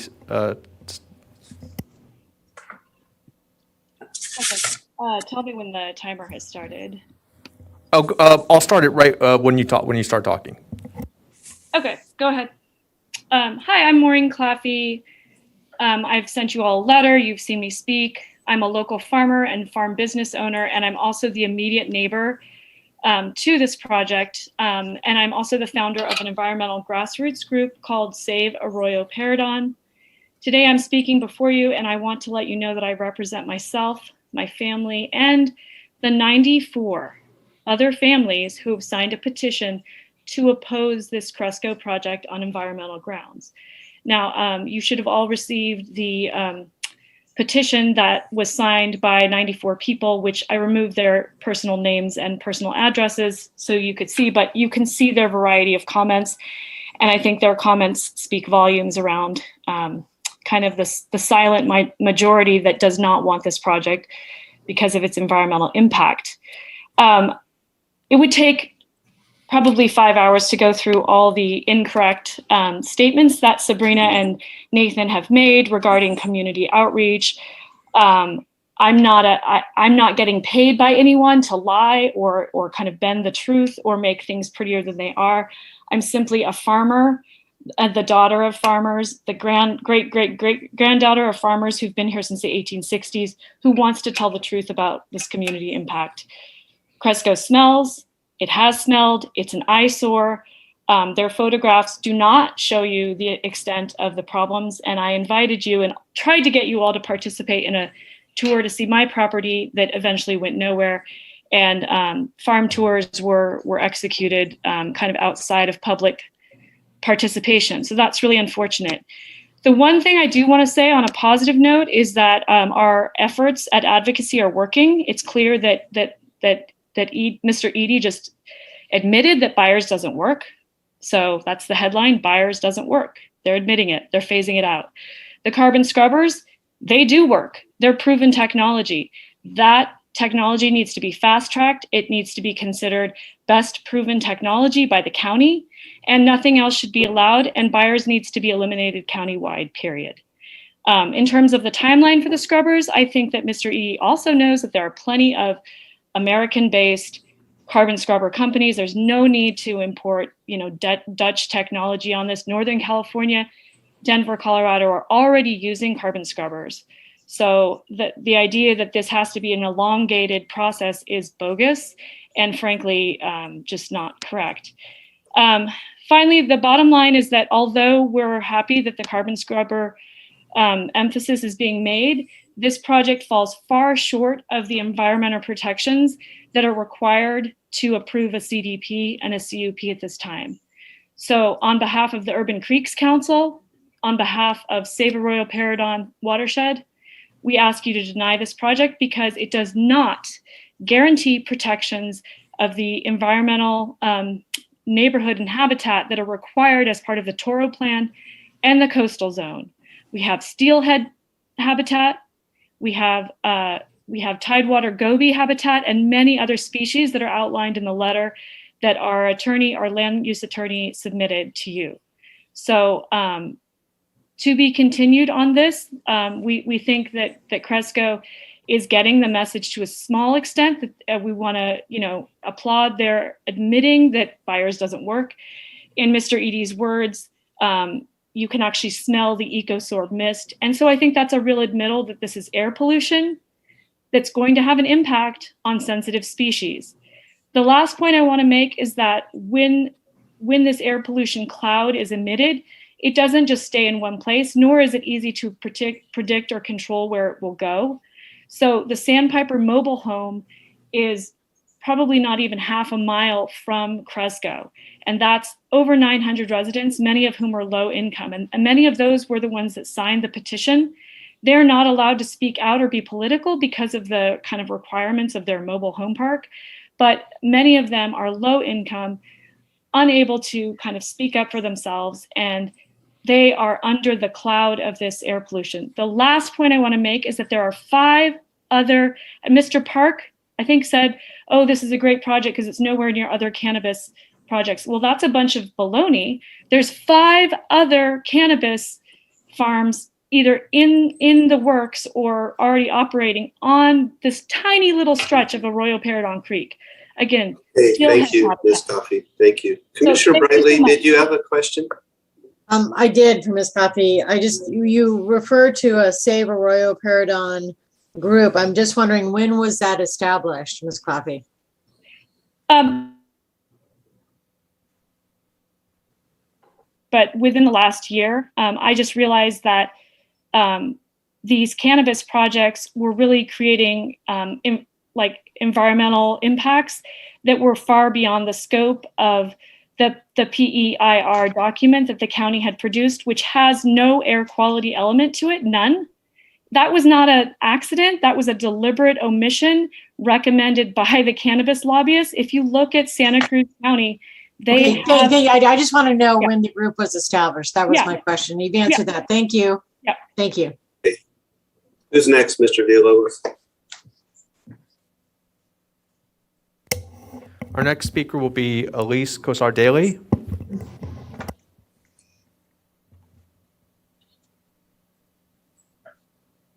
Good morning. Can you hear me? Yes, good morning. My name is Elise Cosart Daly, and I'm here on behalf of Maureen Claffey and Foley Family Farm. I'm an attorney at Cosart Daly Law. As you saw in the materials that I submitted, as well as the expert letters provided by David Magny, who's a biological expert, and Dr. Paul Rosenfeld, who has a PhD in odor control and is an air quality expert. We recommend that and request that you do not approve the project. You simply cannot do so because it doesn't comply with several provisions of the Coastal Zoning Ordinance. And under the Coastal Zoning Ordinance, you can only issue a conditional use permit and a coastal development permit if it can comply with all applicable laws in the CZO and the Toro Canyon Plan. We really commend Cresco for taking steps towards carbon scrubbers. That's the best available technology based on the data that we, from the scientific community and that we provided, and based on Cresco's position itself. So thank you for taking those steps. We do appreciate it. There are still issues with the Bayer system, and it's problematic that the Bayer system is proposed to be used in the interim.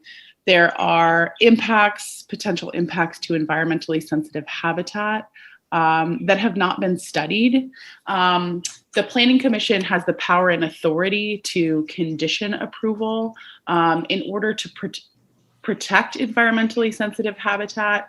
And I really urge you to pause the use of the Bayer system and not approve the project until it can be proven to not have impacts on these sensitive species, including tidewater goby, which are downstream in Arroyo Paredon, steelhead trout. Arroyo Paredon has been designated critical habitat for both tidewater goby and steelhead trout, and also red-legged frogs, as well as several other sensitive species in the area.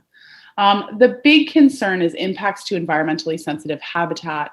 And unfortunately, in the biological resources assessment, they make the conclusion there will be no significant impact, and in fact, no impact on ESH in the area. However, they never did a study of impacts to the creek itself, which is really concerning.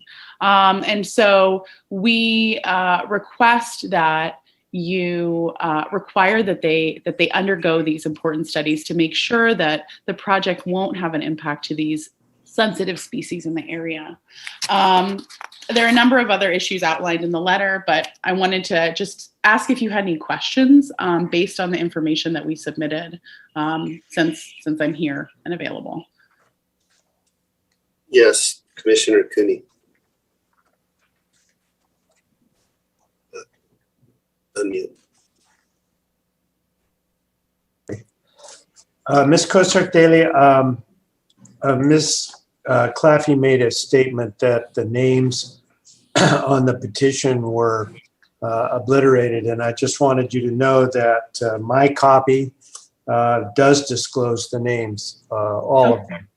So to the extent you are seeking to protect the identities of the signers, it isn't the case. Okay, thank you for letting me know. I'll chat with my client about that and be in touch.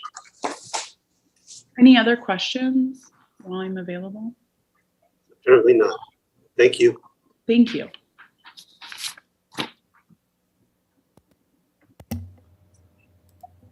Our next speaker will be Lisa Starr. Hello, I am a resident of Carpinteria at 1581 Meadow Circle. I have a couple of questions for you to propose. I am opposed to the project only because I know from being a resident here that the existing cannabis odor abatement systems don't work. So what about this? What about installing this new emerging technology that the gentleman, the engineer, was talking about of odor abatement in existing greenhouses now to see if they work and then go forward with the project rather than go forward with the project, try this new emerging technology only to find that it doesn't work. And then what do we do? So wouldn't it be a lot smarter to proceed with this in a more cautious way, you know, to test them in existing greenhouses, see if it works. If it does work, then approve this project when all those other environmental issues have been taken care of and considered. Now, we don't have any objection to people making a living, to people making money, to the economic growth that could happen in this area. If you employ local residents, not bring them in from other areas, okay? That's when the employment really helps us. What we do want is a more compassionate approach. We want people to be more mindful and considerate of what happens down the line, not just to the community members, but to everybody involved. Economic, environmental, the watershed. If there's a flood, what would happen? Would there be overflow? What about all the fungicides? What about the pesticides? What about the fertilizers? How does that impact the creek and the ocean that the creek dumps into? You know, why would we be willing? I want to ask you this. Let's change the model of how we do business in this community and how we go forward with economic growth. Let's do it in a more big picture, mindful, conscientious manner. Can we do that? We want the people to succeed in their growth. We want people to succeed in their economic future. And we also want everybody to be considered in that endeavor. So thank you for all of your efforts, Cresco. We really do appreciate that. We know that you're making an effort. Please don't approve this project until you find out that this new technology works in existing greenhouses. Because I'm telling you, with our doors and windows closed, we smell the weed in our home. And I get migraines from it. And I get migraines from the Bayer system and the EcoSorb. Okay, that's not working. So please consider all of these things I've mentioned. Thank you for your time. Thank you, Ms. Starr.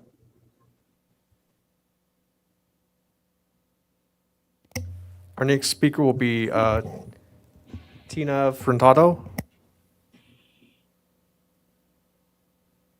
Good morning. We've Good lived, morning. hi, we've lived in this neighborhood for over 45 years and deeply cherish the country lifestyle. We moved into ag land. Ag land didn't move into us, which is why it's so important that we work at supporting our farmers instead of finding reasons to champion their demise. Because if not ag land, then residential. And we can't ignore that huge state mandate tsunamiing towards our jurisdictions for more and more housing. I've been driving past the now Cresco farm since I was 12 years old. And that area before the new bridge and before Cresco's renovation was always dark, closed in a bit daunting. It's now a beautiful and fresh portal onto the 192. From the beginning of Cresco's farming almost 4 years ago, they not only from the start reached out to all the neighborhood, but hired a full-time community and neighborhood relations professional to ensure all the concerns are heard and addressed. They have truly implemented a work with model and are here to be great neighbors and community champions.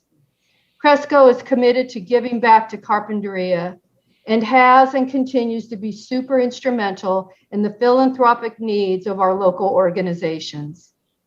Their steadfast commitment to community outreach is truly unprecedented and beyond impressive, a watermark other farms will surely want to aim for. I've taken the time to tour their farm and learn about the upgrades and advanced technology planned. And again, extremely impressed by their level of unwavering commitment to odor mitigation, visual pleasing landscape, and most impressive, their tenacious endeavor of rerouting employee traffic through Via Real. Wow, what a gift to our neighborhood, and one that should be highly appreciated and acknowledged. We feel extremely grateful to share our neighborhood with the Cresco farming community and 100% welcome this new crop. Living among clean farming is a gift, and we support Cresco's unwavering commitment of developing top shelf practices and innovations for superior neighborhood and community relations. I thank you all for your time and consideration.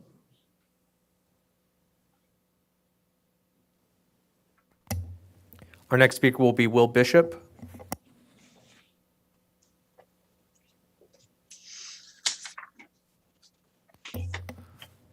To be followed by Sorry, Peter I was Degray. muted. Good morning. Can you guys hear me? Sorry. Yeah, go ahead. Thank you. As a local landscape design professional, I did some work with Cresco on a planting design for part of their facility in 2019. In working with them, they made it clear that they wanted an environmentally sensitive design using native plants and low water use plants. Not all clients make this a priority, so I was impressed with their commitment to be responsible stewards to the local habitat. I want to address some of the public comment letters that allege negative impacts on the riparian creek habitat. After reviewing the proposed design, it's clear that Cresco's thoughtful design leaves the riparian zone undisturbed. No plants are being removed. The buffer zone is going to be enhanced with additional native riparian planting, increasing the actual habitat value of that section of the Arroyo Paredon Creek riparian corridor. Also, being familiar with the strict cannabis regulations and the recirculating irrigation system employed by Cresco, it's preposterous to state that any chemicals or agricultural runoff will be allowed to drain into the landscape. All excess water is reclaimed and used again. This not only creates a closed loop, but it saves money for Cresco. Lastly, to those exposed to this expansion, there's actually an overall reduction of the existing footprint by about 50,000 square feet. So to me, as a resident of Carpinteria, it's clear that Cresco is making every effort to address community concerns. And I wish more businesses would show this type of concern and deference to the environment and to community compatibility. Thanks. Thank you. Our next speaker will be Peter Degray, to be followed by Saul Alba.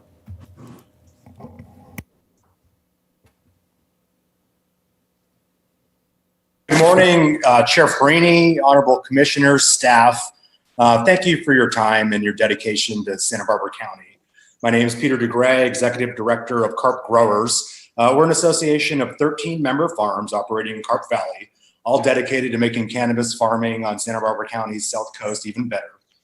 Through sustainable practices, collective problem solving, and community involvement, our association has shown a commitment to upholding the agricultural legacy of Carpinteria Valley and protecting our area's rural character for future generations. Cannabis is a great crop to grow in local greenhouses. We know it's great for the economy, and as so, it allows farmers to reinvest in the ag corridor along Foothill and Carpinteria. Cresco's project is a great example of reinvestment into continued agricultural use. And in cannabis, the farm is being improved in a way that's both great for the neighborhood and has fresh native landscaping and environmental buffers. Cresco Labs stands out to me with Carp Growers as the farm that always has the most employees show up for volunteer work days, which is important because part of my job is creating community partnerships and organizing the work days. So I appreciate Cresco almost as much as our community partners do, like Carpinteria Children's Project, where Cresco maintains the preschool playground. As a matter of land use in Carp Valley, cannabis is the best path forward to maintain the rural character and to do it in a smart way that improves the look and the feel of Foothill. Environmentally, cannabis is the cleanest crop growing in Carpinteria Valley. There's no question that this crop at this property is an environmental win compared to past crops or any alternate crops. On odor, the multi-year trend line, we've shown steady improvement. And that's not by accident. It's because of Cresco's and the industry's collective investments and efforts. Today, we know more about cannabis odor chemistry and biology than ever before. But still, there's no perfect solution to odor that we can pull off a shelf and bolt into a greenhouse right now. But our commitment is building this best odor control technology and to do it in a way that's from a foundation of solid science. So as county staff recommends, Carp Growers fully supports approving Cresco's excellent project application. It not only meets all applicable codes for the property, it also represents a big opportunity to improve and preserve Carp Valley's agricultural corridor. So thank you very much. Commissioner Brightly? Oh, no, I'm sorry. Mistake. Okay, all right. Mr. Villalobos. Our next speaker will be Saul Alba, to be followed by Autumn Shelton. Good morning. Can you hear me? Yes. Yes, hi, my name is Saul Alba, and I'm an IPM specialist that works for Beneficial Insectary. We produce predatory and parasitic natural enemies for crop protection. I work with Cresco and a number of other cannabis growers in Carpinteria throughout the state, actually throughout the country. I was asked to talk a little bit about IPM, which is integrated pest management in cannabis. Basically, integrated pest management is a strategy that farmers use to, protect their crops, that uses as many tools as are available to the farmer, with the intent of using pesticides as a last resort. So I'm sure that many of you are aware that cannabis is a highly regulated crop. The Department of Pesticide Regulations has very strict rules on what materials can be used. What you all might not be aware of is that it is probably the most highly regulated crop in the country when it comes to pesticide use.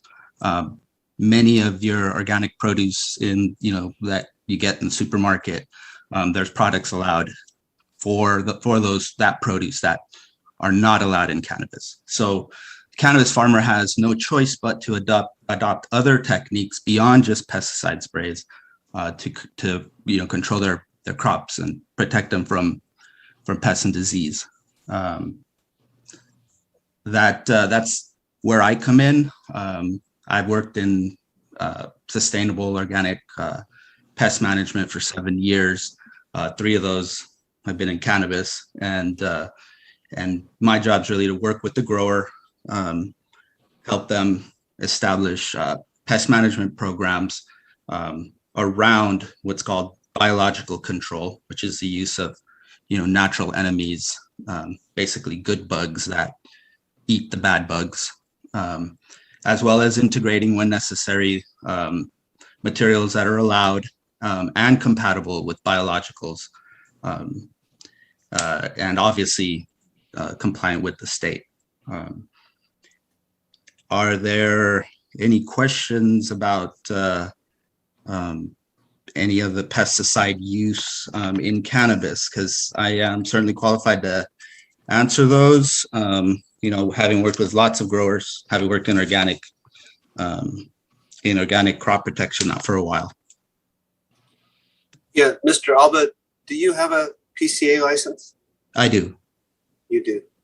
Okay, and I think you were talking about integrated pest management and the use of predatory insects, right? Correct. And can you name a couple of the predators that you would apply and what their target would be? Yes, there are about 7 major pests in California. Just the top. Just the top.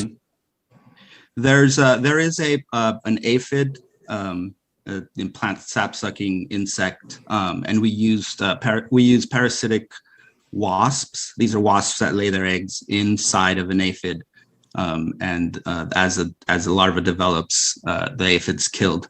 So it's a way of reducing sprays for the aphids. Actually, in many cases, it works better than the sprays because the wasps don't take a break. They hunt for places to lay their eggs. That's their job. Another common pest is the spider mite. Very small. It's actually related to spiders, but it's a mite that feeds on plant sap. We use a predatory mite that feeds on these mites to control them. Is that those would probably be the top 2? Yes, yeah, there are a number of options. Do you know how many Persimilis Persimilis you would release, say, per acre of grow per greenhouse? There are, Persimilis is actually a specialist predator that will only feed on 2-spotted spider mite, but there are a number of other generalist spider mite predators that are also commercially reared that we also sell, namely Neosalus californicus, which is actually a native predatory mite of California. Okay, very good. Thank you. You're welcome.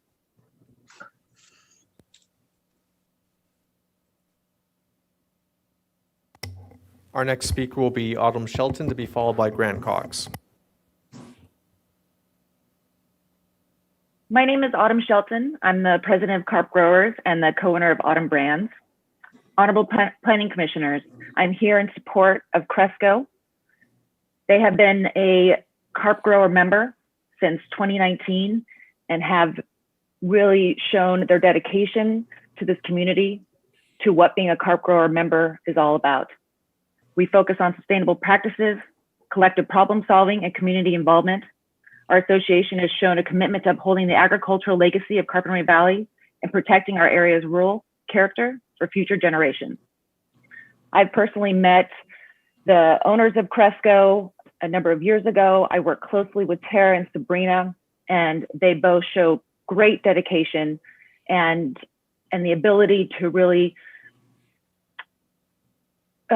be part of this community and want to really make the best changes possible. And they've revised their project a number of times, and this new building and everything that they're going to do is just going to make the 192 that much better and our agricultural neighborhood that much better. Thank you. Thank you.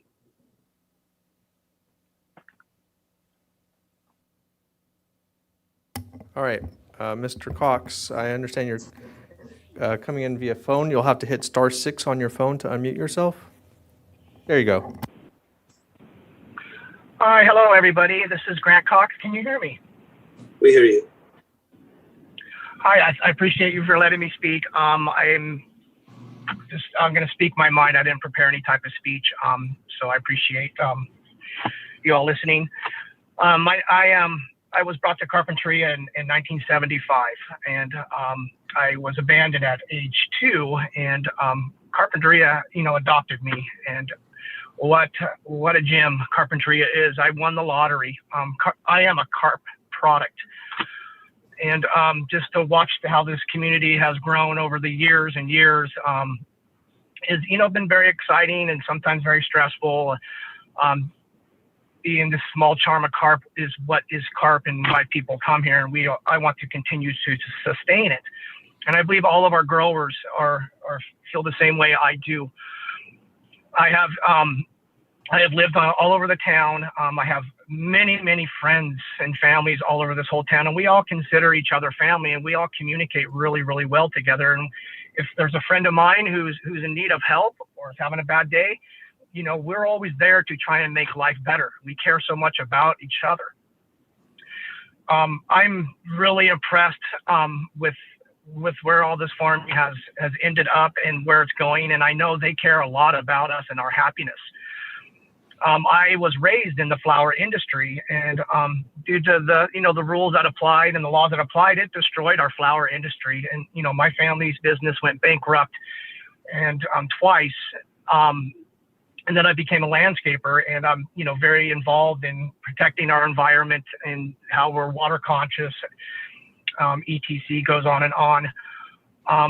What does concern me is some of the complaints that are filed and put out there into the community that I can't always justify and warrant, especially when I talk to everybody and always want their opinions. And I have very hard time justifying some of the complaints of being against the farming of marijuana.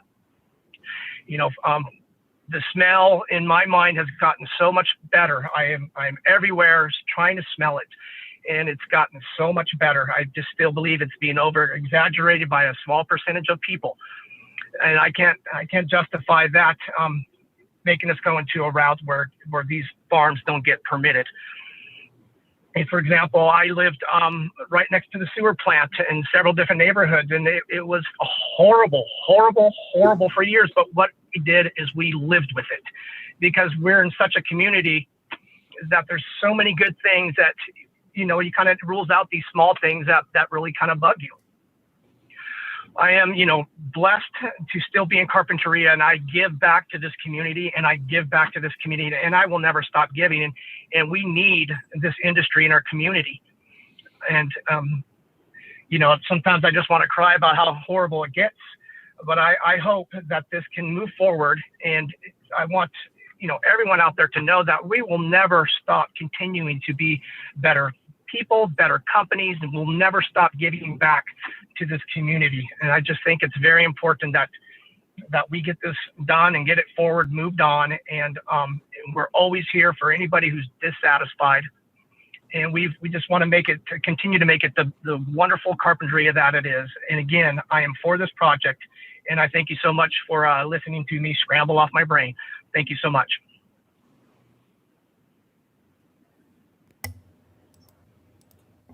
Our next speaker will be Jill Stasinos, followed by Ana Carrillo. All right, good morning. My name is Jill Stasinos, and I own a home and live on Ocean Oaks Road. My home is within walking distance of Arroyo, Paradon Creek, and Foothill Road. So I want to stress what happens in my neighborhood affects me and my neighbors. And I can't help but note that the majority of the speakers in favor of the Cresco project have some monetary connection to the cannabis industry. And I find that very interesting, because unfortunately, the cannabis industry has become very divisive in our community. I've lived in Carpinteria for over 30 years, so I consider myself a long-term resident, and I know the Van Wingerden family, and I know what a philanthropic family they've been in the past and how they've helped our community a lot. But right now, this whole cannabis thing has been very, very divisive. Anyway, I am opposed to the Cresco project due to its potential negative impact on Arroyo Paradon Creek, increased traffic on Foothill Road, and the malodors emitted into the environment. which I do note regularly. Every time I drive on Foothill Road, I am smelling bad odors, skunk-like odors, and it's not from dead skunks. I'm concerned about the potential negative effect the Cresco project will have on Arroyo Paredon Creek's ecosystem.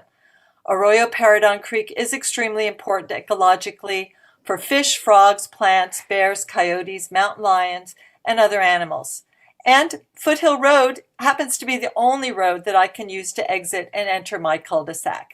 An increase in traffic on Foothill Road will definitely cause more safety concerns and traffic issues. Also, the bad odors that emanate from cultivating cannabis is evident, as I said, every time I drive on Foothill Road. It's unavoidable. And you can drive there and see for yourself. It's daily, and it's more than like I said, it's every time. Every time I drive, I smell the odors. I appeal to you as a homeowner and resident who lives in proximity to the Cresco project to please listen to the other speakers as well who say vote against this project. Thank you for your time and consideration.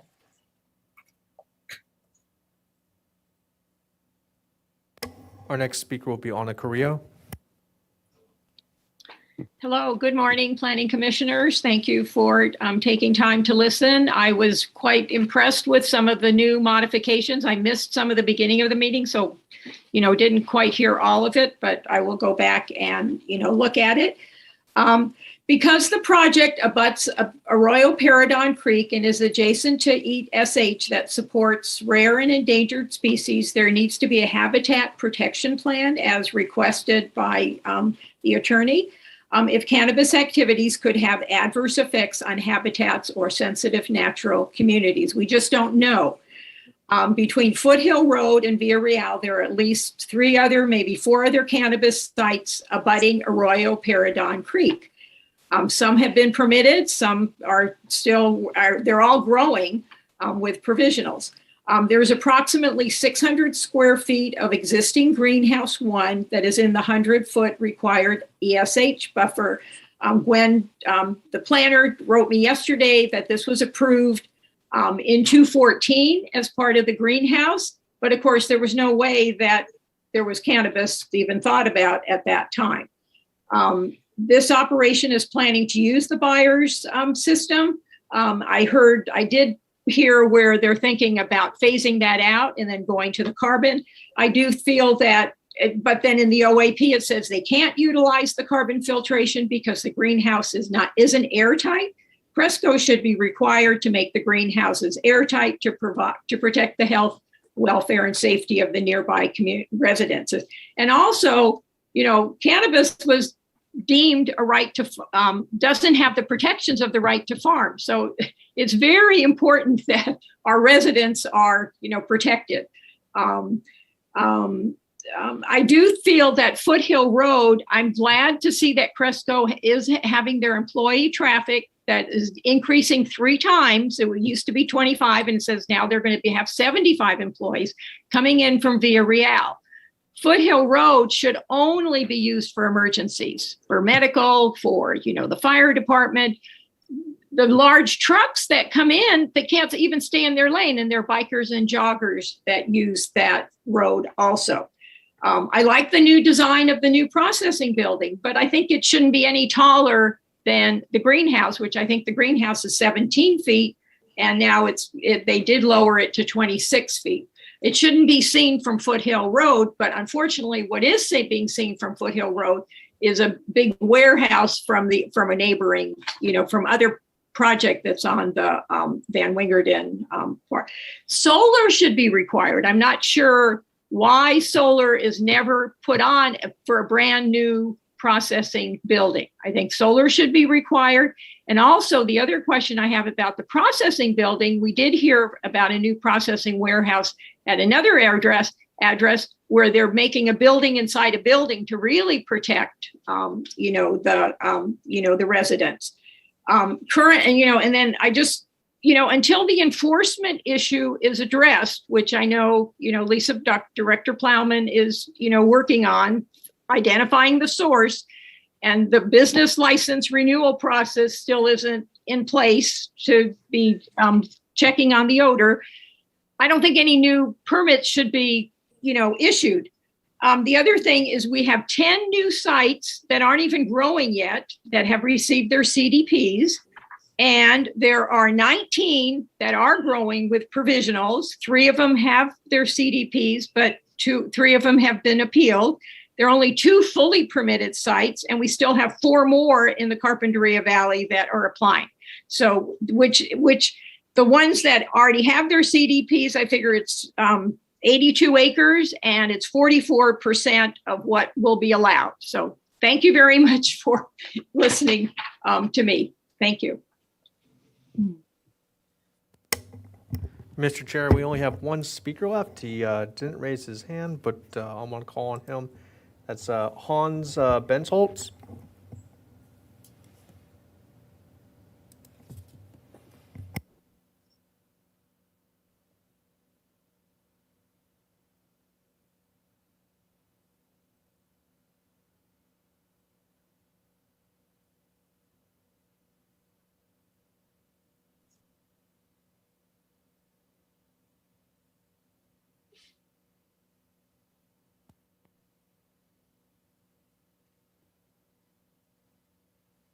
I'm sorry, Ms. Carrillo, did you have something that you wanted to add about Mr. Bensholz?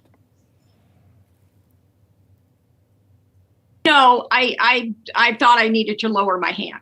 Sorry. Mr. Bensholz, if you are having trouble unmuting yourself, I can give you the number to the hearing room and you can call in.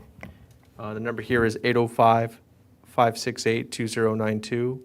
That number again is 805-568-2092.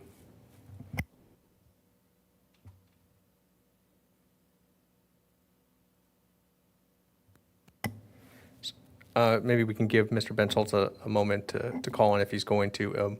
Otherwise, he would be our last speaker. Okay, great. Thank you.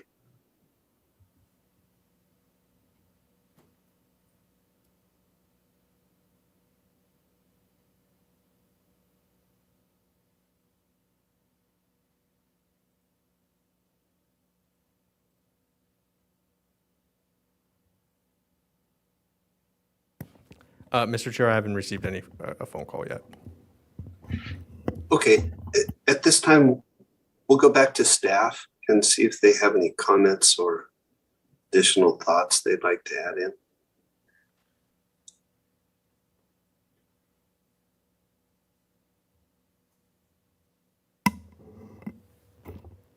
I think Gwen. Farini? Oh, there we go.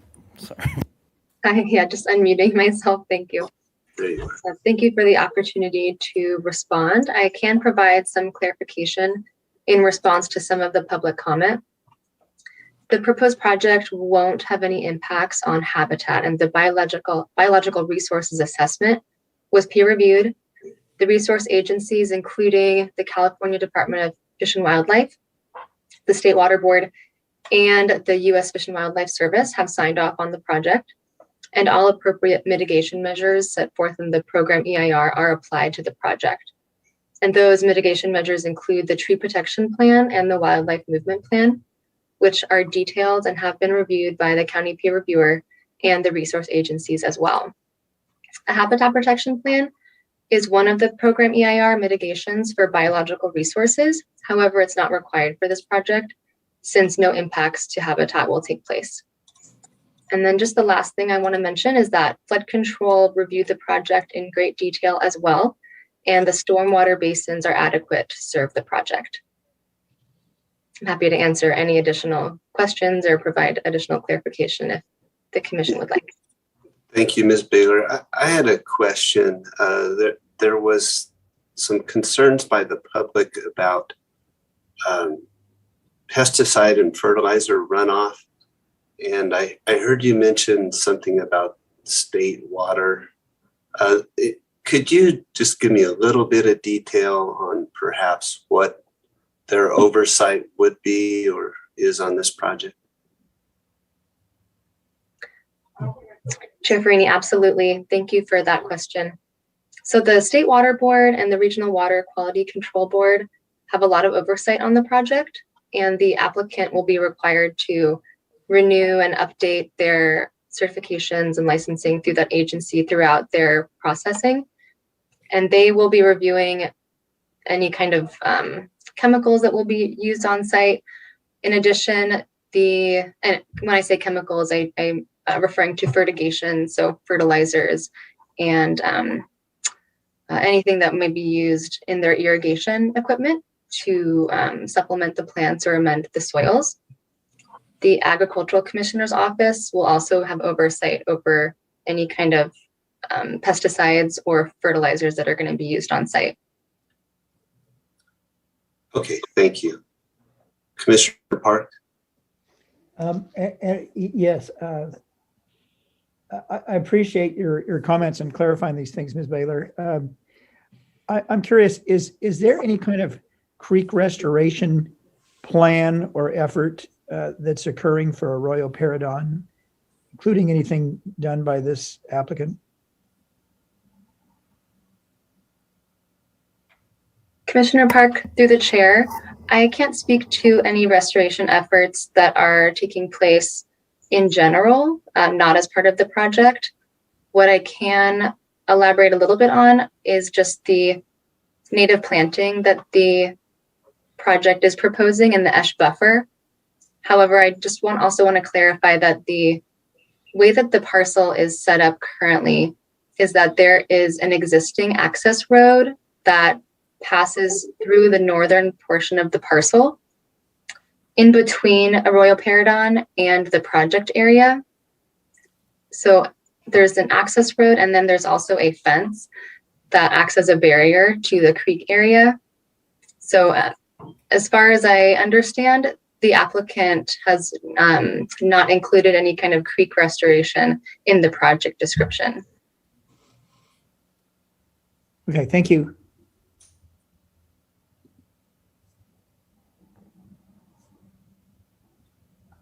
Okay, not seeing any further questions, then we will move on to the applicant.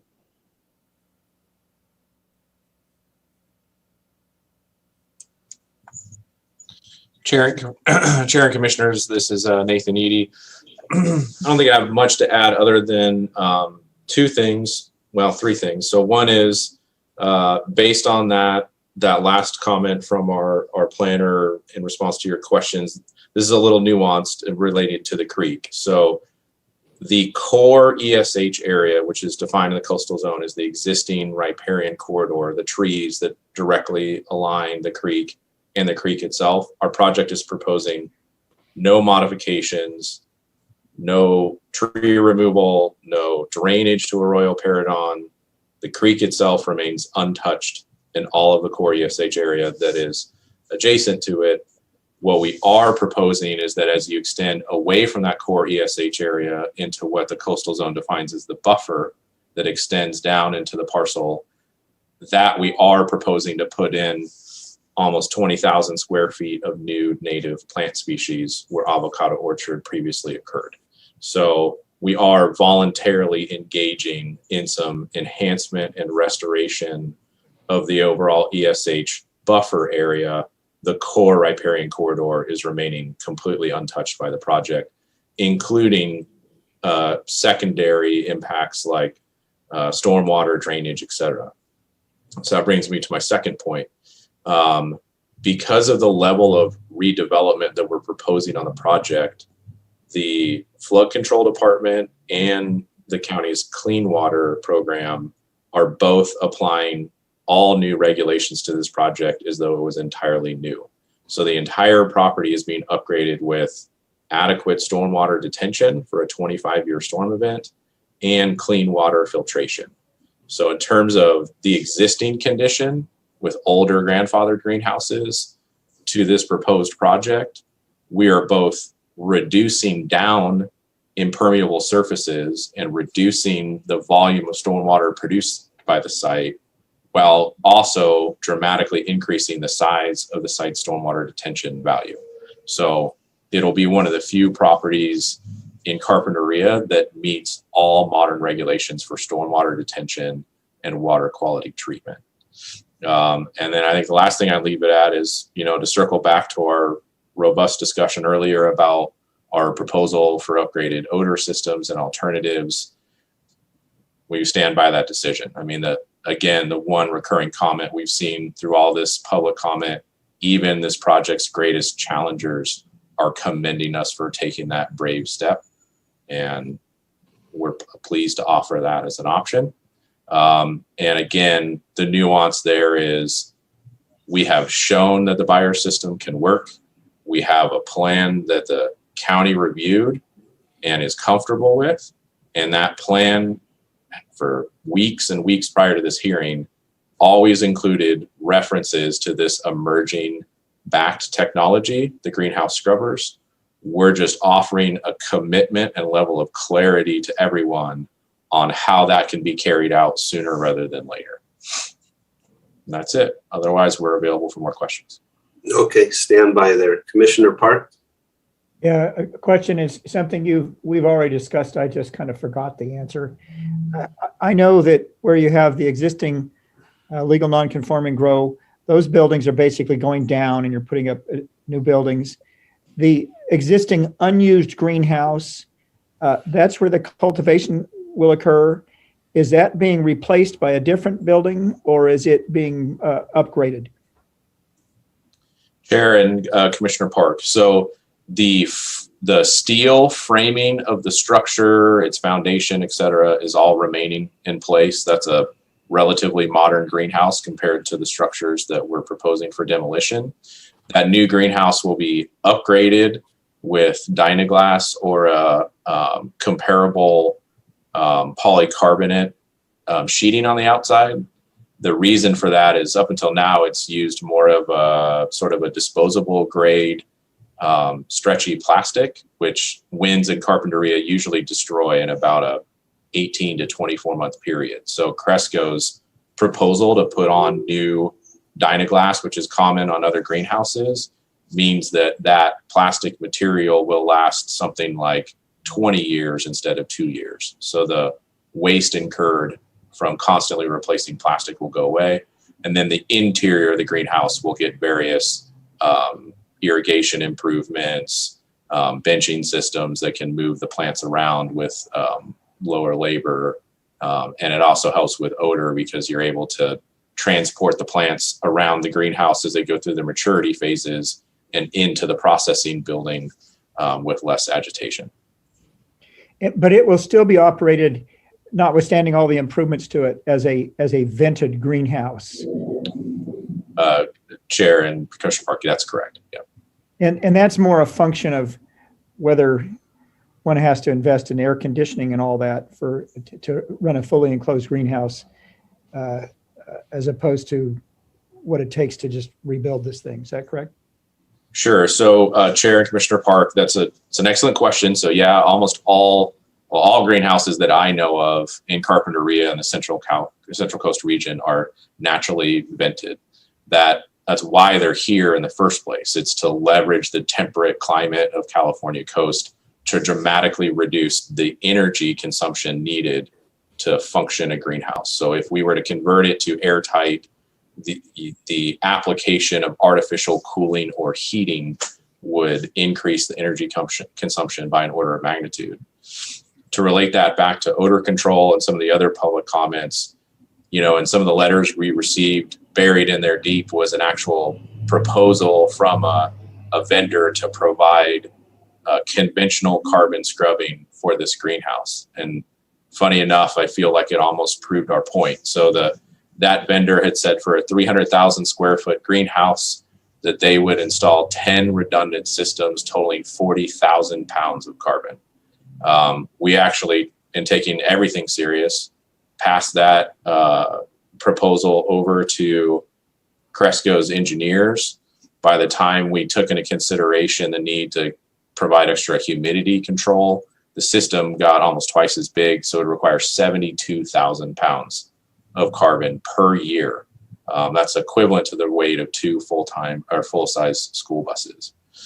The regenerative carbon systems that we're proposing instead involve 90% less carbon than those older conventional systems. So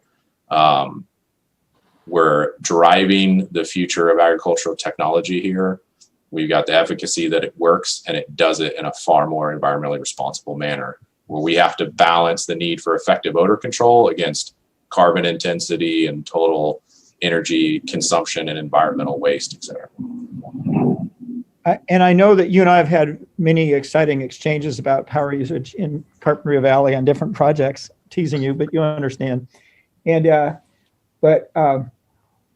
if one was to cause all these greenhouses to go to fully enclosed with air conditioning, would there not be a major question about the power availability in the Carpinteria Valley to do that? Chair and Commissioner Park. So yes, I mean, that's the, for instance, again, when we looked at the conventional carbon suggested by a member of the public, just to kind of, give an order of comparison. So that system would use something like 4 times the power consumption of the buyer's units, and more power than what we're proposing with the innovative new scrubbers. That's just from the odor systems alone. If you were to enclose and make a greenhouse airtight in this area, you'd have to use gas-fired boilers to a much greater degree, and then you would have to provide air cooling through, say, like a wet wall with forced ventilation, et cetera. So, yeah, the overall energy footprint of the facility would be increased tremendously. Okay, thank you. Commissioner Cooney. Thank you, Mr. Chair. Mr. Eady, just talking about the structures, the new processing building that is proposed to be constructed would be airtight in conjunction with the use of the carbon filters. Am I right about that? Chair and Commissioner Cooney, yes. So we have to be careful with the use of the term airtight, but the way processing buildings like that work, you do need to create forced air exchanges for interior air quality for employees. That's a requirement of OSHA and the building code. But the way that that's achieved on a building of that nature is that it creates negative pressure. So when exterior doors, et cetera, are opened, the HVAC system is actually drawing air into the building rather than letting air escape. And all of that forced ventilation has carbon scrubbing on the HVAC system as well. So when we pull that air through ducting to create that fresh air exchange required by building code, that air must pass through a carbon system on its way out of the building. Okay, what I'm trying to do is understand the difference between the processing buildings construction and the traditional greenhouse venting that has existed in Carpinteria throughout time. And I understood that maybe what you said explains it, but I just want to be clear that odor is not escaping from the processing building, at least by plan, except to the extent of the 13%, I think that you mentioned, that might be getting out in spite of the construction of the greenhouse, the processing building. So, Chair and Commissioner Cooney, so no, that's incorrect. So the processing building equipped with a traditional carbon system will achieve something more like a 98% reduction of odor. The 13% that you're referring to would be from scrubbers in the greenhouses. Okay, that helps. Thank you. Commissioner Bradley, you are muted. You just to repeat that, make sure I understand. You said the traditional carbon construction of the processing building was a 98% reduction, Mr. Eady? Is that what you said? 98? Chair and Commissioner Bradley, yeah. So that's kind of a common industry-wide statistic. If you look and say, Denver has done a lot of research on that, and that's the published number in their best practices. Okay, and then we go down to the lower level for the new greenhouses. I had a question backing up from this whole discussion. We had a case by Mr. Farrar a couple of weeks ago or last month where he was doing like a double building, a building within a building for even more assurance of no vapors escaping, for lack of better terms. So is that a possibility with something like this with the new structures, or does that not make sense? Or is this essentially the same technology because of the carbon system that you plan to put in there? So because that, to me, that concept of having a building that was going to have charcoal filters and everything in it, and then you actually had a superstructure over that to catch the first rounds of, venting from the building, seemed really secure. I mean, it's just like double duty. And I don't know if that actually applies to this kind of a setting or not. Can you help me understand that? So, Chair and Commissioner Bradley, I think the key difference was for that other project you guys are referring to, that whole outer building had more of just a prefabricated design. And so then in order to achieve the appropriate odor control, they were sort of building a non-structural volume within it so that they can, get proper odor control. This is more of a custom building from the start. And so the building as it's built, basically when they know they're building a room that will have a cannabis activity in it, so some form of processing, the freezers, etc., those walls that enclose that portion of the building will be built in an envelope that's purposeful for controlling odor and all the HVAC systems that go on it. There are other ancillary portions of this processing building that are just employee locker rooms, administrative offices, etc. So it's one structure, but it is divided into basically those uses that will have odor and those that will not. Okay. But it achieves the same effect. Okay. Thank you. That's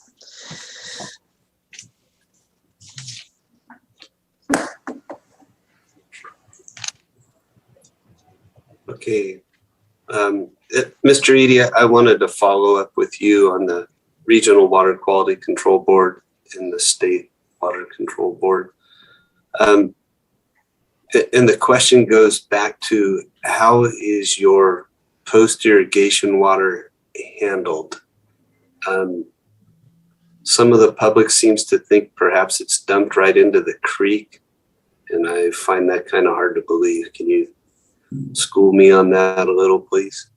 Sure, Chair Farini, it's a great question because it's yet another proposed improvement for this project. So the way the proposed project handles its water is completely different. So it will, we have a can and will serve letter from the Carp Water District. So the permitted facilities will actually take utility water instead of well water. So it's a better quality on the front end.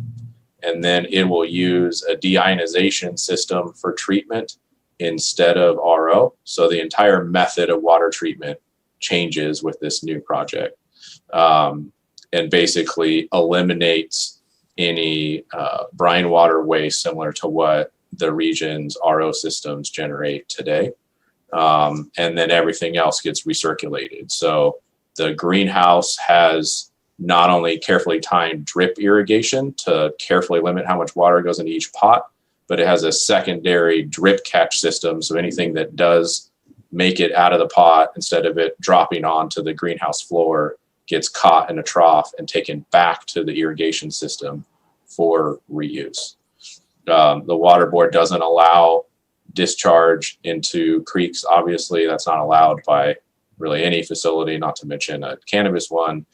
And to touch base on some of what Ms. Byler already discussed, the state of California, when it elected to legalize recreational cannabis, placed very specific water board, CDFW, and Cal Cannabis regulations that hold this industry to a much higher standard than conventional agriculture for things like water quality, wildlife protection, very limited to almost no pesticide use. So the aggregate effects on water quality of this project, just from the crop change from cut flowers to cannabis, would significantly improve the environmental condition, not to mention the fact that we're building new stormwater detention, clean water treatment, et cetera. Very helpful. Thank you.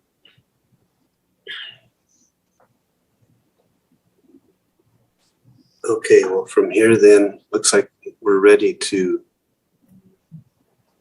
close the public comment portion of the meeting, and then we can move on to Planning Commission discussion. Unless there's no more discussion, then we'll move to deliberations.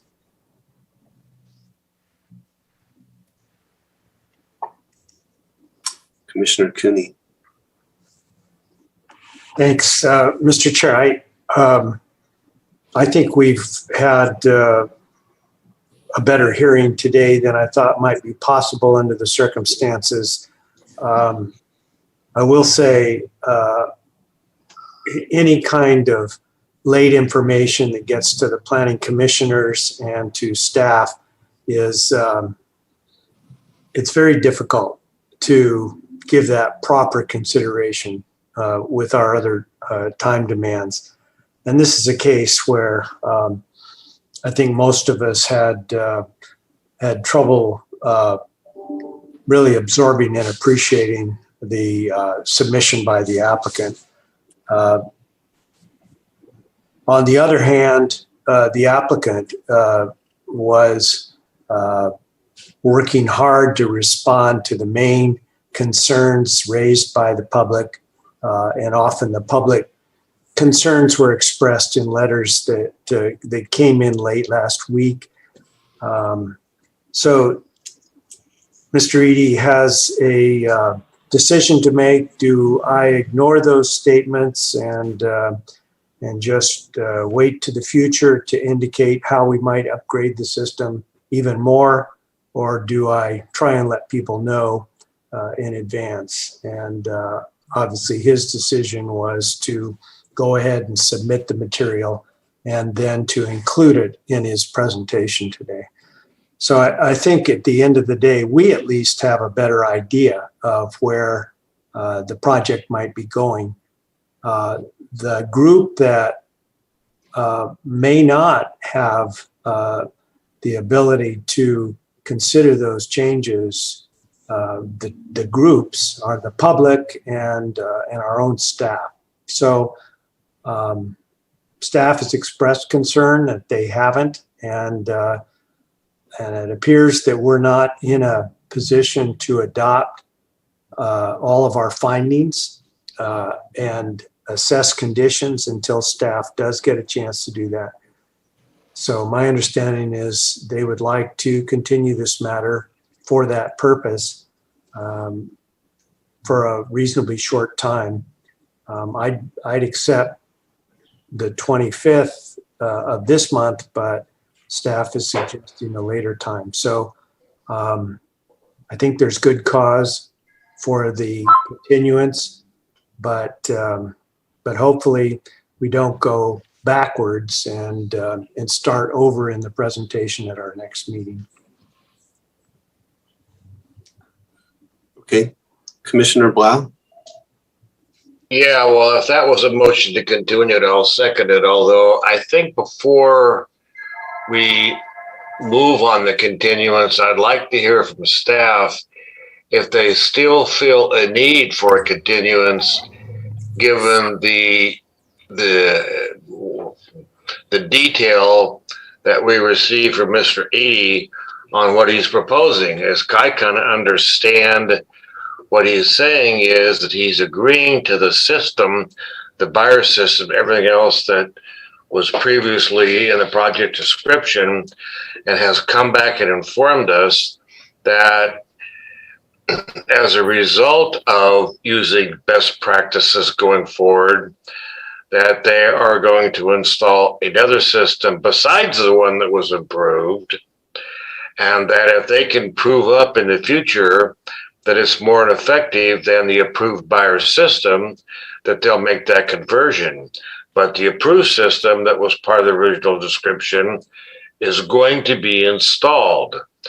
So I'm having great difficulty again understanding the need for a continuance. So I'd like to hear from staff and tell me what it is about what Mr.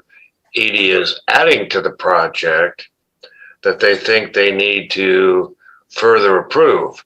I mean, they have the buyer system that staff was recommending our approval before Monday.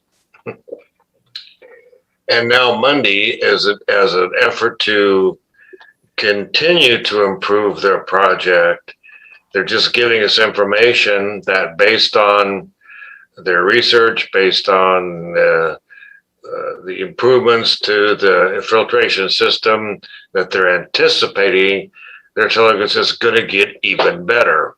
And that once they prove up to themselves and to the county that the new system is superior to the approved system, they may turn off the approved system.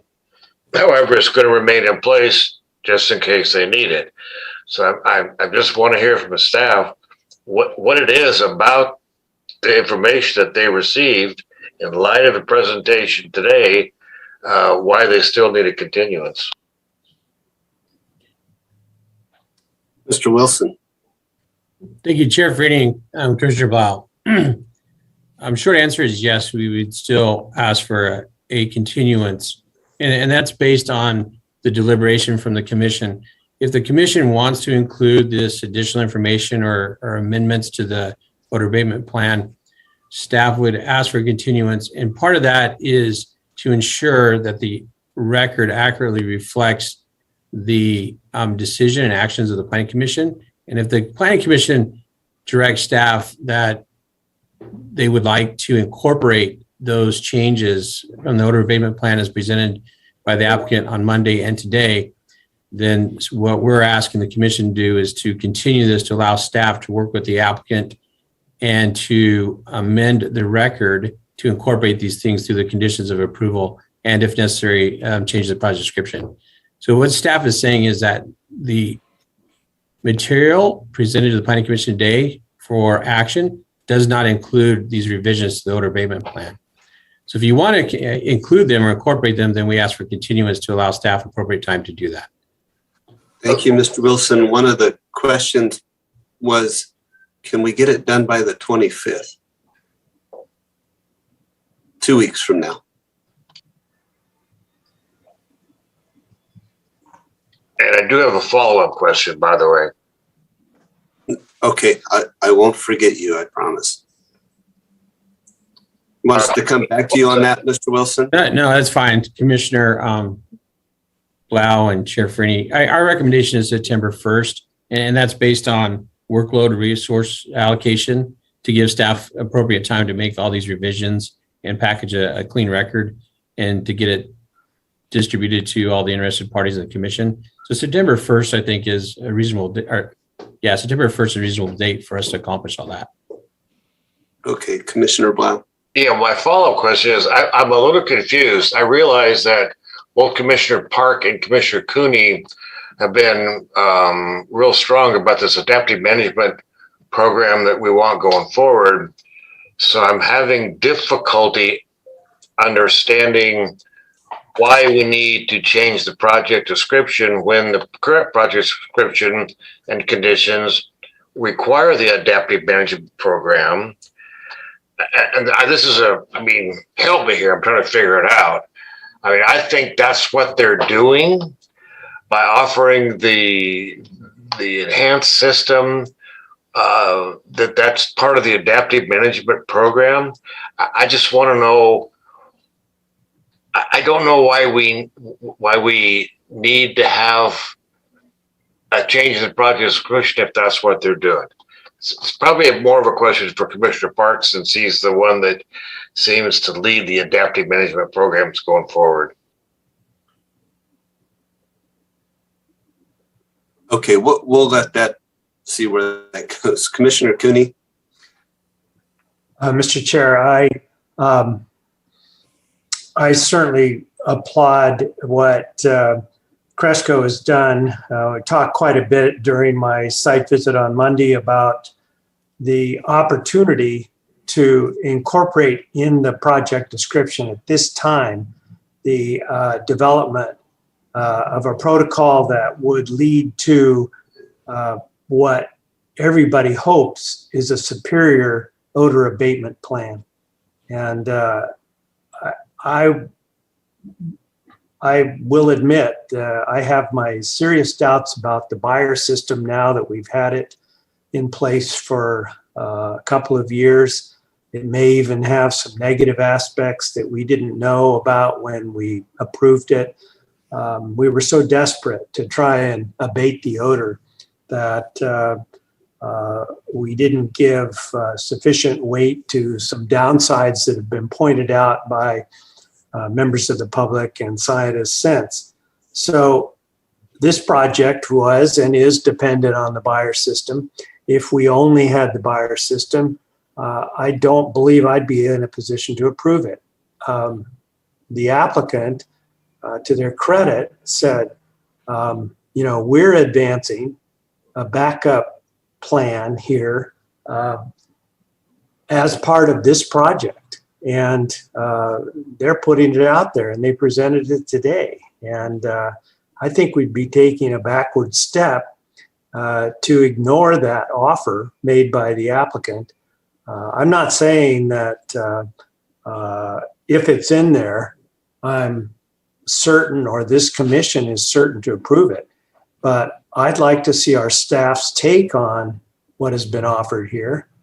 Read the conditions carefully, read all of the materials that are going to be submitted to us, and make a decision based on what the applicant's willing to do. So I'm in strong favor of continuing this matter for that purpose. And I will make the motion formally to continue it to the 1st of September. Thank you, Commissioner Cooney. Commissioner Park, you're next. It is very important to me to include the revision suggested by Mr. Eady in his August 9 letter in the project description, because it says here and now we're going to go to this carbon scrubber alternative. Why is that so important? It's important for a couple of reasons. One, I know that it can be done. We've had others do it, and I want us to hold everyone to the same high standard. And I think that Cresco will do an even better job than anybody else has on it, just because of the application of their engineering skills here and knowing even more than others have known. There's another reason, though, why it's so important to include it now. This whole field of cannabis regulation is just a brand new world, right? And one thing we always have to watch for, like we always do in planning, is are we getting unintended consequences? And something that has come out in a number of our hearings, and it's in response to my questioning, is if you take the buyer system and you decide you don't want it anymore, and you want to go to carbon scrubbing, this is after you've already been approved, but just in operation, you want to do this. Well, guess what? You have to go through the permit processing all over again for that new project, for that new equipment. And that can be a really arduous thing, and it can lead to appeals and everything else. So if somebody has the right idea of how to do it, let's get it in their permit now, so that we don't provide a disincentive to them for upgrading because they have to go to the permit processing again. So I really think it's important to include what Mr. Eady has suggested in his Monday, August 9 letter in the project description, to make that change. And because I support that so strongly, and I wouldn't vote for the project without it, then I think if staff wants a continuance, we need to have a continuance to incorporate that. So I will support Mr. Cooney's motion, and I will support staff's desire for that. Something that I need to raise is, two things. One, I wasn't here for the ex parte disclosure. I don't recall any contact by Mr. asking me to come to their site. I absolutely would if anybody ever invited me, and my personal cell phone and my personal email address are out there on the website for everyone to see. But I did have ex-parte contacts with the applicant. I toured the facility about a week and a half ago with various people, including Mr. Eady and Ms. Noah. And then I also had a phone conversation with Mr. Eady yesterday. Finally, September 1, I may not be able to make that meeting. I'm due to deliver a litter of puppies that day, and it just is going to go the way it goes. And my wife would kill me if I was absent for that event. So if there was another day possible, I'd prefer that, if I need to be there. Okay, thank you. Commissioner Brightly. Well, puppies always gets my attention, and I want Commissioner Park to be there for the puppies. So Commissioner Park, is September 8th any better for you that way? I mean, we don't have anything on that agenda either, right? September 8th is much better. Only if you give us pictures of the puppies. Okay. I'm not even getting a puppy. Well, so it sounds like Commissioner Park did it, but I would second the motion just since we're halfway through discussing it. Getting back to what Commissioner Blau asked for, if BACT is already in the conditions of approval, we know it is. But the thing is, I still haven't read through the entire document as much as Mr. Eady did an excellent front-loading job today. I feel like it's an introduction to it. I want to get my arms around it. I think the public needs to get its arms around it.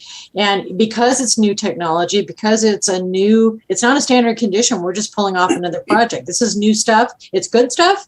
So I absolutely see the reason to continue it. And I don't feel bad in 1 ounce that it might be another 2 or 3 weeks. Again, we have moved these cases through our docket much more efficiently in the last year than we did the previous year. So this is breaking technology. We've got a good applicant that's given it some good thought. We still have a lot of public interest.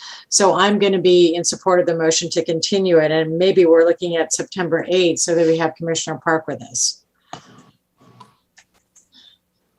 I have some concerns that we're going to continue to push and push. I kind of ask that we get there sooner than later. 2 weeks. I know it's a push. I know it may be hard, but here we have the company that's going above and beyond to deliver the project. They're doing everything we ever asked for and beyond with finding this scrubber technology and really putting it out front, not being required to do it, but saying, hey, we've expended the time, the energy, the professional engineers that nobody else has. And then we're telling them, wait a month. And my concern is maybe the business license thing will be all full by then. And then we actually have the best project, and our reward to them is they have no project. I think time is of the essence here. And I would ask staff if Commissioner Park can't make the other meeting, I don't know. That's a tough spot to be in. But then it's one or the other. It's either ask staff to do it earlier, or if Commissioner Park would really reconsider not being at the first meeting in September. That would be my questions for you guys. So Mr. Wilson and Mr. Park. Can I go next? Let me get some answers first. All right. Commissioner Park. With dogs, you measure 63 days from the date of ovulation. When they're due, they're due. I can't change that. And it may vary one day or the other, but I mean, I've been there. I'll be there in scrubs in the middle of a whelping box pulling puppies out. And my wife from Corleone, Sicily, I'm not gonna live another day if I miss that whelping experience and leave it to her. So sorry, September 1, I can't, I just don't know if I can make it. Commissioner Blau. Well, I just want to point out that I've said from the very beginning, when we started this ordinance development for cannabis, that it needs to be in a sealed greenhouse and I called them those days carbon filters. They were called carbon scrubbers. I'm not sure what the difference is. So I definitely support that. I have great, I'm going to support the motion for continuance. And there's no doubt in my mind whether we do this 1st of September or earlier, it will get approved. I mean, I'd love to have Mr. Commissioner Park be there, so it's a 5-0 vote, but nothing bothers me if it's earlier and it's a 4-0 vote and he can't be there. Although with Zoom, I mean, we'll call him up on the phone, have the puppies hold for a second, and he can vote. I mean, come on. So I definitely support it. However, I am very concerned about the comment I heard about where if someone wants to modify their current buyer system to a carbon scrubbing filter system, and we confirm that the technology is better, that they have to spend the time, money, and effort, come back to us to get a new project description. Someone tell me what this adaptive management program was all about, if that's the case. I mean, I don't like hearing that. If I get someone that's a current grower and they want to put in a new system that is better than the buyer system, and I agree, and that system always bothered me. I mean, carbon filtration, I understand. With the buyer system, I never did understand how we would force them to come back and go through the hearing process to make an improvement to their project. So, I mean, I said at the beginning of this hearing that I would support Commissioner Cooney's motion, that I would second it. I don't care who seconds it, but although I do agree with Commissioner Farini that it always bothers me when we delay an applicant.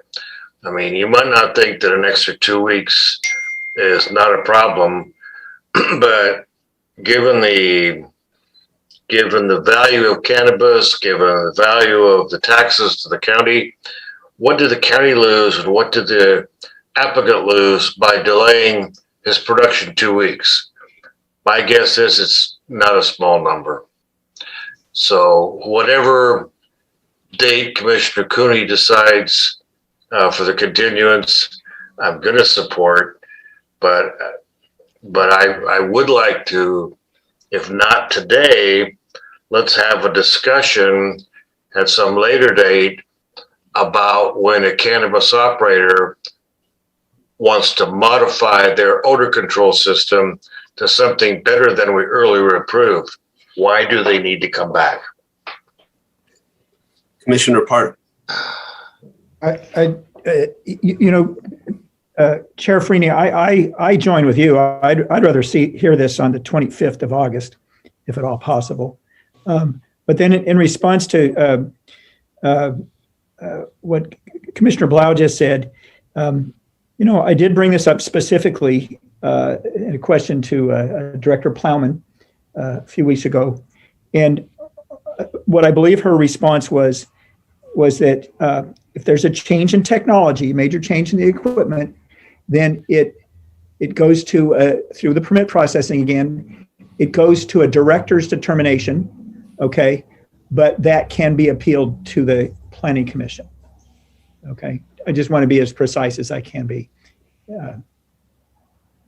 If that's the case, then I don't object to it. Now, my concern was it will have to come back to us and they pay all the fees. But if it goes back to the director for approval and it's appealable to us, well, everything's appealable to us. But why would anybody appeal it if it's better than what it was? So I'm okay with that. So that answers my question there. But if that's not the case, I think we need to modify the ordinance so that it's real clear. In fact, I wouldn't mind if it was not an appealable issue, to tell you the truth.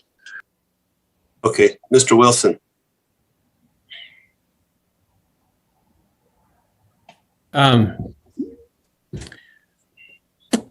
Commissioners.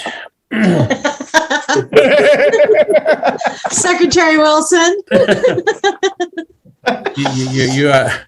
you're putting me in a difficult position. I'm trying to support staff. There's some internal changes that we're dealing with. The staff is messaging that their work, they would be able to make an August 25th date. I'm concerned with that. In the past, when we rush things, we invariably sometimes overlook things, and we're trying to correct that and give ourselves enough time to do things right. And to quote Mr. Eady, sometimes the right things are the hard things to do. And so I'm a little bit concerned about trying to rush this through, especially when we're talking about having a coordination with the applicant and the staff to submit a revised odor abatement plan that incorporates these proposed changes that I think the commission is favorable of, and to have staff review that and package that into conditions of approval, amend the project description if necessary, and then bring it back to the commission for review. With the 825 only gives us 1 week to do that. And that's kind of a big lift for both the applicant and the staff to do that. So that's why we're asking for 1 week further, which is September 1st, understanding that there's puppies en route on that date. But that would give us sufficient time to coordinate with both the applicants and staff to be able to do it right. So that's kind of where my concern is. If staff saying they can do it on August 25th, but I'm concerned that we don't do it correctly on that date. So that's just kind of where I'm at. I'm between a rock and a hard spot today. So thank you, Commission, for putting me there. So that's my thoughts on that. As far as this is in the Carpinteria cap area, and so there's still room in the cap on this one. There isn't as much pressure in the Carpinteria area in projects being approved. So there isn't that urgency that we're feeling more in the inland area with projects being approved. In the CARP overlay area, there's only 82 acres that have been approved, and so they have a cap of 186. So there's still space there, and I believe this applicant is currently considered legal non-conforming, so they're currently in operation. So we do understand. Is that correct? I don't know. I look at consternation from the applicant, but we understand the urgency. We understand trying to get this through, but we're trying to balance the needs of everybody here. So I leave it back to you, Chair and Commission, as far as the date. Okay, Commissioner. Well, Secretary Wilson, thank you for the clarification. That was helpful for me. Commissioner Bridley. I had a long conversation with Director Plowman yesterday, and there's a huge stress on the planning and development staff about how fast we are making them move, not just our commission, but all the commissions. I mean, she lost 3 major planners in the last month. So I'm going to please appeal to the commission to just go with what staff is recommending for the September 1st date. Let's hope that Commissioner Park can get into us between puppies, but I don't think this is a 3-2 vote. I have a feeling we're all going in a similar direction, and I feel very strongly that we want to have it cited in conditions. We want to have staff look at the OAP word for word and make sure that it meets everything that they need to have, that it's cited in the conditions, that all the checklist is done. And frankly, there will only be 2 hearings. We are a commission that has continued some of these meetings for 6 hearings and other projects for 11 hearings. So 1 continuance of 2 weeks is not going to kill us. And so therefore, I'm kind of calling the question. I'm not sure who had the second to Commissioner Cooney's, but that's where I want to vote. Let's go. Commissioner Cooney. You're muted, Mike.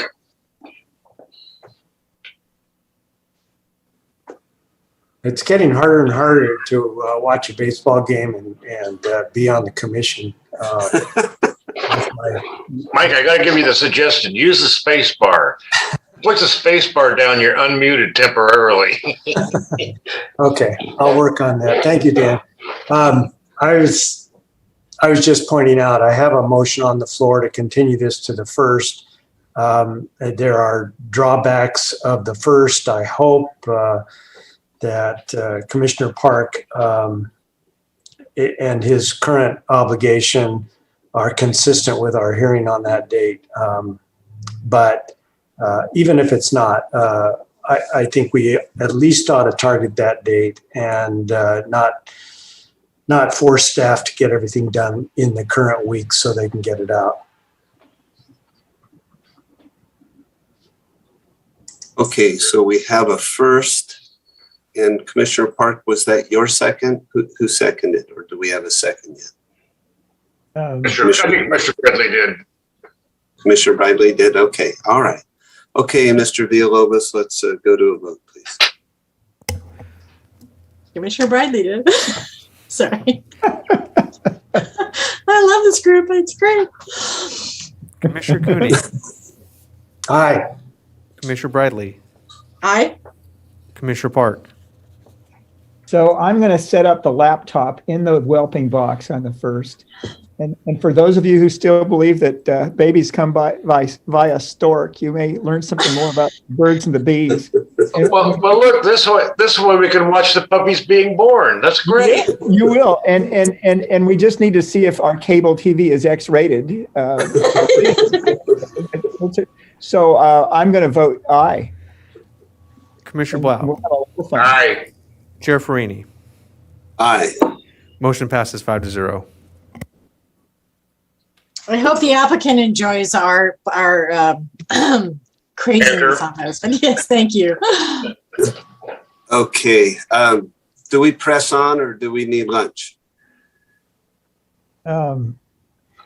I think it's up to Commissioner Park. I'm pretty sure that we're going to be talking about either a continuance or not. I can't imagine that taking very long, but it's in your district. And I did agree and kind of press everybody to move the agenda around to make sure you were here for this item. So let me know if you need to have a lunch break, or can we just get this done? Let me suggest that we. Oh, I haven't even been called on. Sorry. You are called on. Okay. Let me suggest that we go forward, and let me explain why. I'm going to be asking staff some questions. I've already spoke over a very long time with staff yesterday about what those questions are. Okay, and then and I've also spoken with both sides about the same thing. So I think that we're looking at somewhere between 15 and 30 minutes max for this thing. Very good. And so I would say let's go do it. Mr. Wilson, Secretary Wilson. Chair Freeney, with all due respect to Commissioner Park, if I can hold you that 15, 20 minutes, that would be great. I received some feedback the last time we pushed through it. We do have to provide public comment. So I just want to manage expectations that the last time we pushed through it was till 4 o'clock. Oh. And so that's right. Pushing through, I just want to put some limits on what pushing through means. I will push it through. If we want to go to 1:30, then but we need to take a lunch break. Otherwise, staff starts falling out on me. Okay, I will push it through. I promise. Mr. Villalobos. The following is a hearing on the request of Orchid Rancho LLC, property owner considered case number 17 GPA 5, 16 SPP 1, 16 TRM 3 and 4, 16 DVP 8, 17 DVP 11, 16 CUP 33, 16 RDN 2, 20 GOV 4, and 19 EIR 2. Thank you, Mr. Villalobos. And Ms. Baylor, is this you again? Hello, Commissioners. This is Travis Seawards. My staff on this actually stepped out to eat, so I'm going to try and provide a summary for you. Let me try and find the memo. Let me try and wing this for you. We are recommending that the item be taken off calendar right now. The two parties have reached out and they appear to be working together, which is really good news. And I think there's going to be the applicant, Francis Romero, agent, is going to speak toward that right now. So staff's memo is still relevant. We would just like to take this item off calendar and allow the two parties to come up with a revised project. And I'm happy to answer any questions if I can. Thank you, Mr. Seward. Secretary Wilson. Chair Freeney and Commissioners, just a reminder for ex parte before we move too much further. Very good, sir. Thank you. Ex parte, Commissioner Blau. Yeah, I did meet with Francis Romero and with John Sorrentino a week or so ago and had a nice little meeting in my office. I also want to just to point out, I did look at the participant list or the attendee list, and I think you may have one or two speakers and that's it. So I think that 15 minutes is doable, although I have a couple questions for staff, and so long as Commissioner Park doesn't have a dozen, we're good to go. Okay, thank you. Commissioner Cooney? I just had a voicemail message from Francis Romero. I did not speak with her. Thank you, Commissioner Cooney. Commissioner Park? I had a couple of brief preliminary conversations with Alan Seltzer. Then last Thursday in the early afternoon, I had a tour of the property again with Laura Perez and Michael O'Keefe and spoke with them. And then I went over to Francis Romero's office, had a long meeting with her and John Scardino, the new CDO for the applicant. And then I had a long conversation with Sean yesterday about my questions, and I hope he passed those on to you, Mr. Stewards, but if not, we'll wing it together. Commissioner Bradley? I just spoke quickly to Laurel Perez on Saturday, and I think Ms. Romero tried to reach me, but we never connected. So that's it. Thank you. And Ms. Romero did leave me a lengthy voicemail as well. Okay.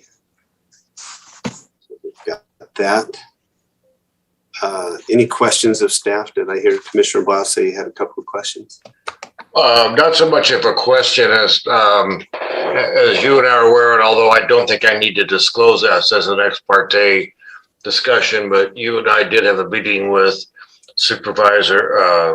your supervisor, but I don't think that's necessarily, that's like talking to staff. So I'm going to have some questions about the idea of, well, we drop this as opposed to continue it, because and it has to do with this issue of them starting the project over again as a new application or amending the current application. So if dropping it, if you're intending on them doing a new application coming back when the two parties come together, just want you to know I'm adamantly opposed to doing that. I think that's a bad idea for the applicant and for Reichenberg Golf Course. And so I'll have that discussion with staff if that's what they're intending. My preference is just to let it to be continued to allow them to modify the current application, the two of them doing it in coordination as opposed to starting over again. So that's my question for staff if you want to pose a question. Okay. Mr. Seward? Yeah, I can try and answer that. And I think we've only had preliminary conversations with the applicant team. We really don't have a full sense of the scope of changes that are going to come from this new project. If we can keep the same application open and add new project elements, we're fine with doing that. We just haven't seen what they're going to propose yet. That's a great answer, and I appreciate that. That satisfies me going forward. Okay. Commissioner Park? Yeah, and I think let's all recognize that staff's recommendation, and this is what's been supported both by letter from Laura Perez and will be supported by Ms. Romero, and she's sent in a letter, is that the matter not be determined now, we don't bring it to a vote, yay or nay, but that it be continued, but it be dropped from the calendar and be recalendared. And I'm assured by staff that one reason that that's advantageous is that then notice goes out again whenever it gets brought back, which might be several months from now, and the neighbors will be aware of it. If it was just set to a date certain, a year from now, we'd just be guessing as to a date, and we would dispense with the notice requirements, and we'd get some people mad at us.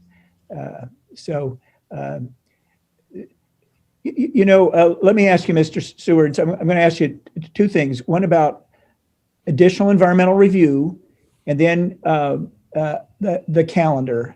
And I'll explain why that concerns me, but also I think it should assure anyone who's listening that this won't just languish for years and years.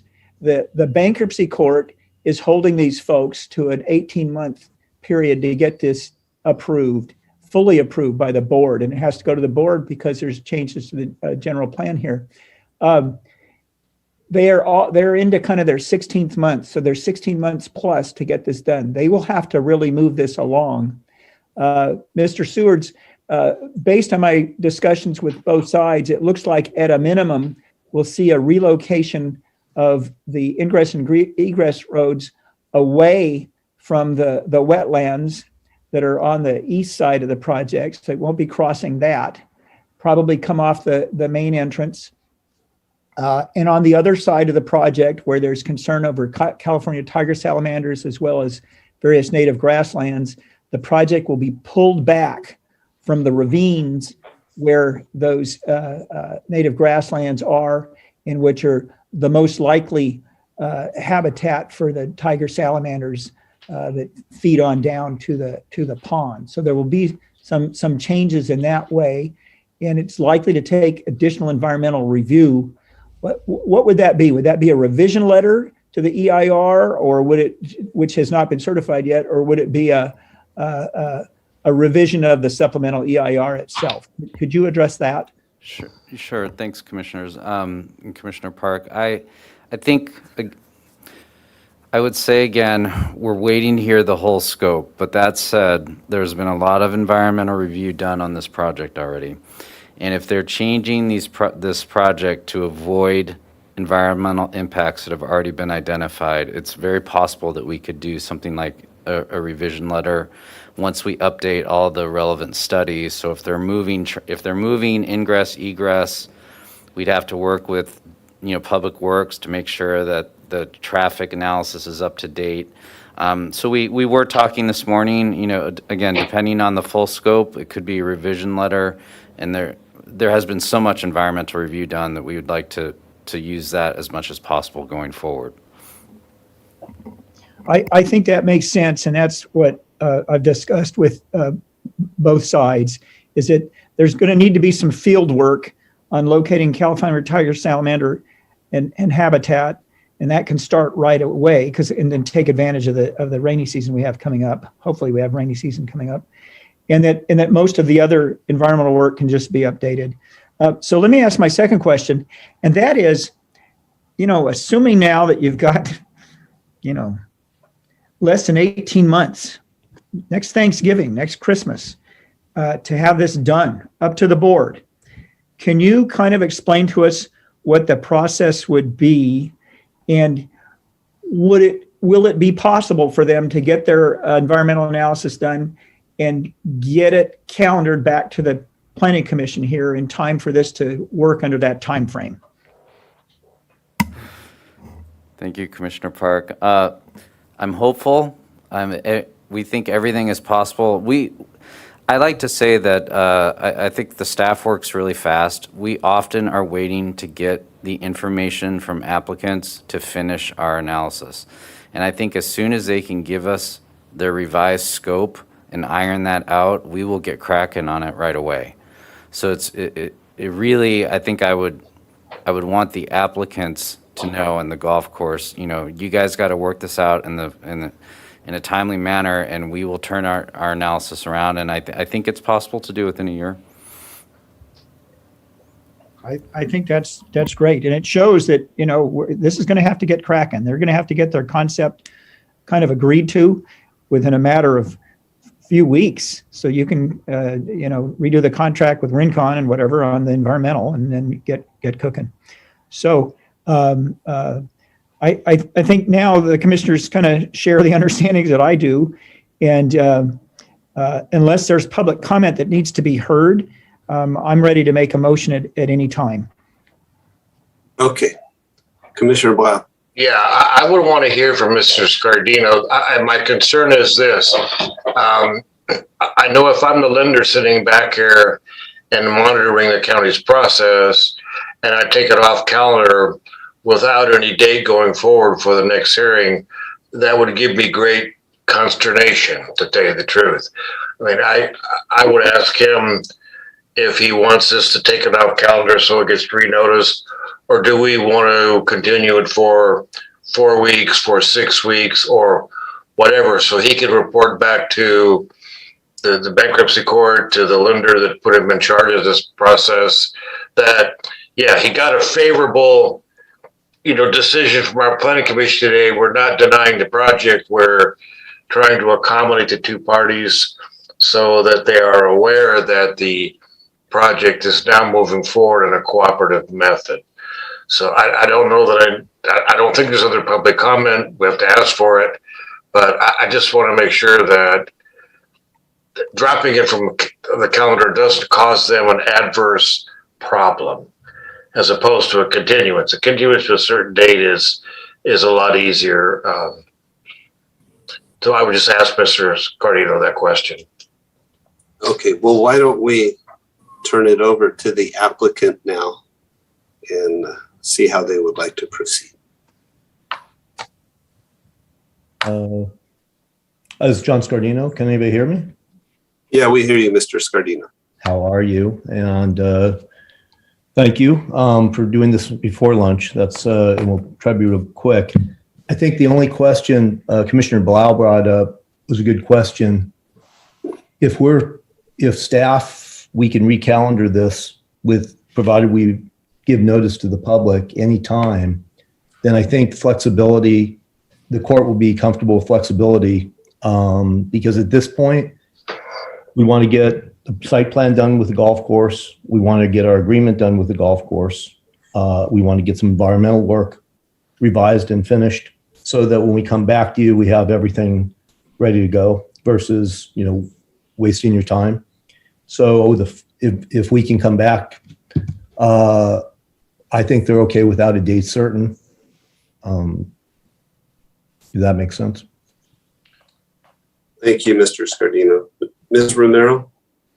Well, good afternoon, Chair Farini.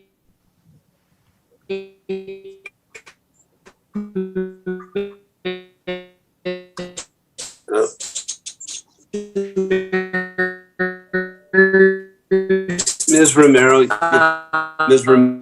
you could probably shut off your video and see if we could get enough bandwidth to hear your voice. The public staff. First, I just want to say, and we really are trying to get it. Is that better? I think it's getting there. Okay. Yeah, I've gone down 3 times today. Can you hear me now? Now we have you.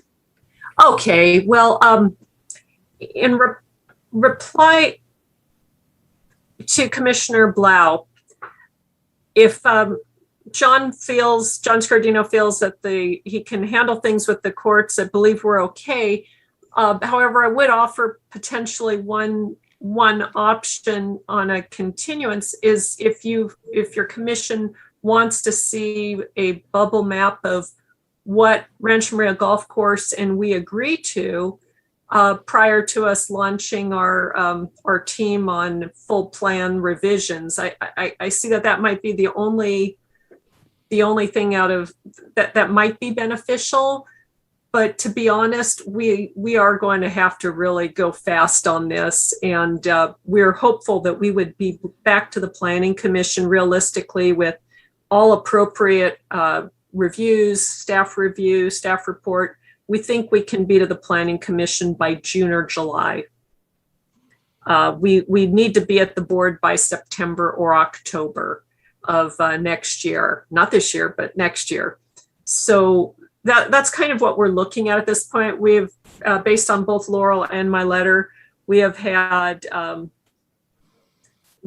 absolutely wonderful initial meetings, and we just don't want to rush. And we keep kind of setting these forced dates, and we, as John said, we'd love to just be able to bring you something that works for both parties. So So we really are okay with being just dropped from the schedule and working closely with staff.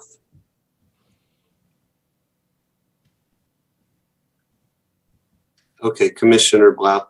Yeah, I'll just say that I find that's dangerous if Ms.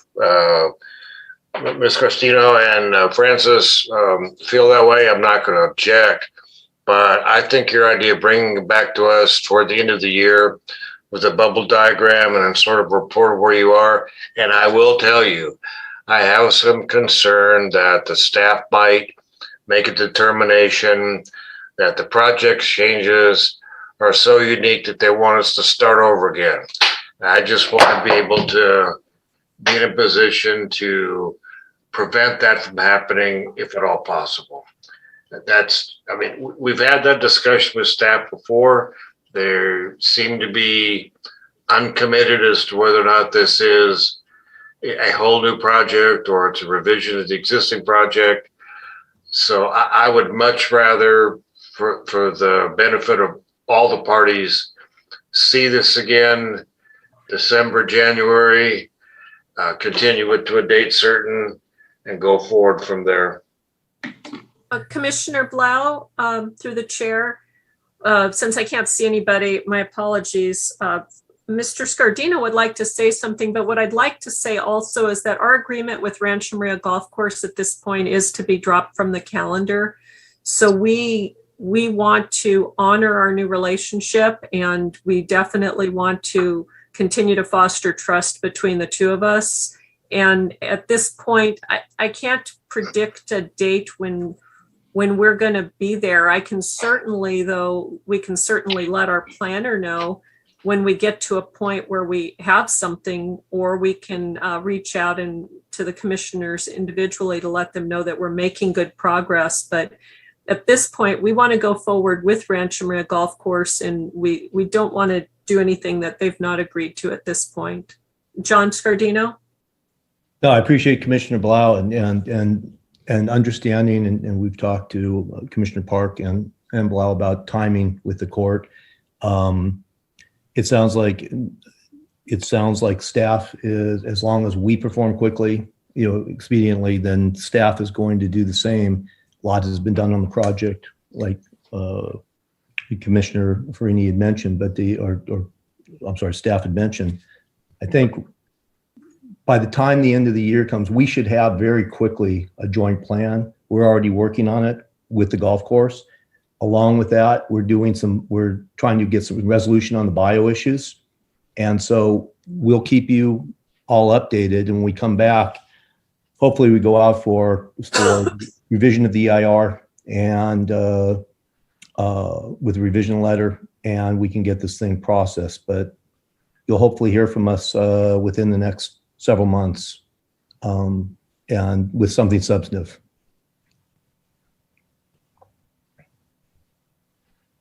I'm not going to argue. I've given you my best advice. If you guys wanted to have it dropped, I'm agreeable to let it be dropped.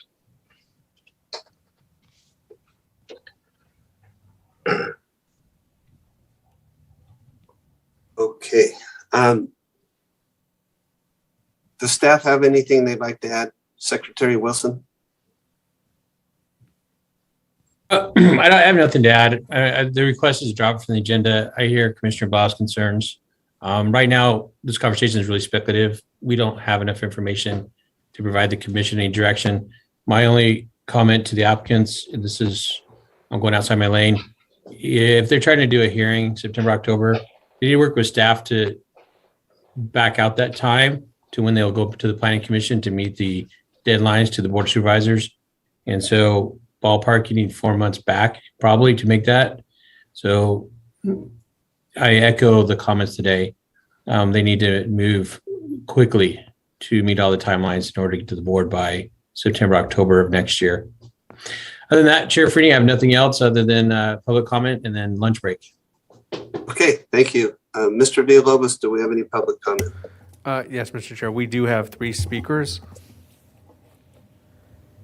Okay, we're going to do 2 minutes.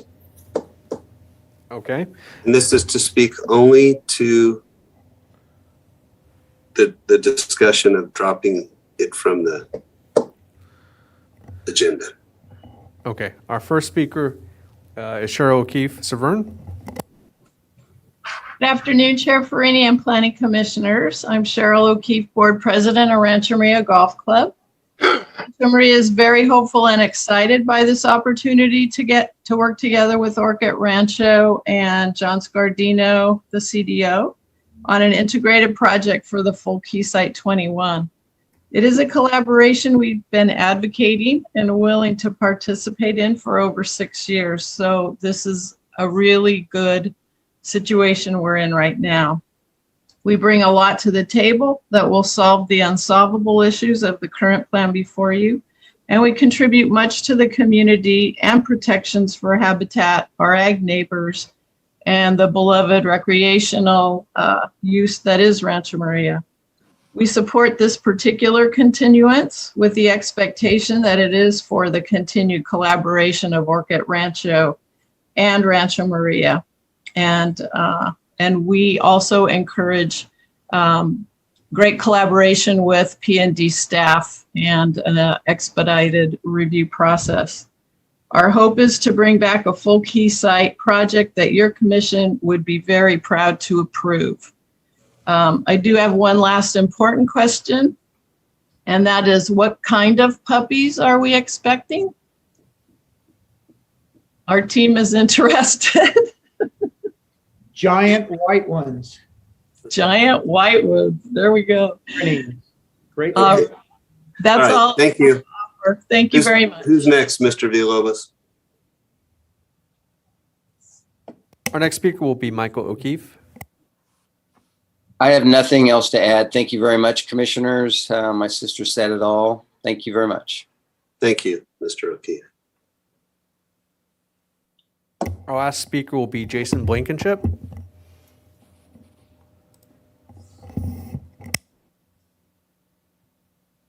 Mr. Blankenship, you're muted.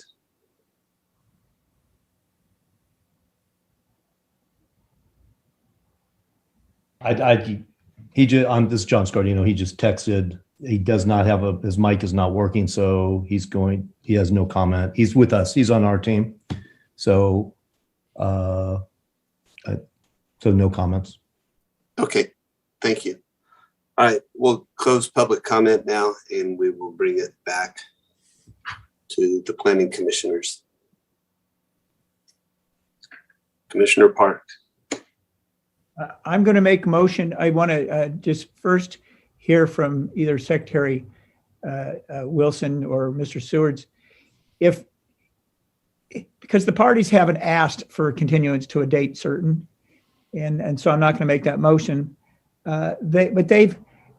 There's some indication they may want to report back to the commission. Is there some manner of calendaring an informational report as to where their progress is?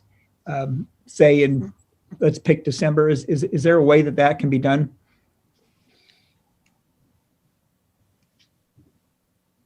Secretary Wilson. Chair and commissioners. Our recommendation is we drop it from the agenda. If there is a option to bring it back as an informational item, we can. However, I do caution the commission that depending on the changes that they're proposing, we're a little bit concerned with presenting information prior to an action, so as not to predispose or create any bias in the commission on a project. So typically we don't bring projects to the commission for input before they have a recommendation. So I just caution that approach, depending on what the changes are. We can update the commission as far as where we are in status. So we do have to balance those two aspects of it. So we through the director's report or other avenues, we can update the commission as far as the status and where we're going. I think that's a very sensible approach. If people are curious, we can just ask, and you can update the status.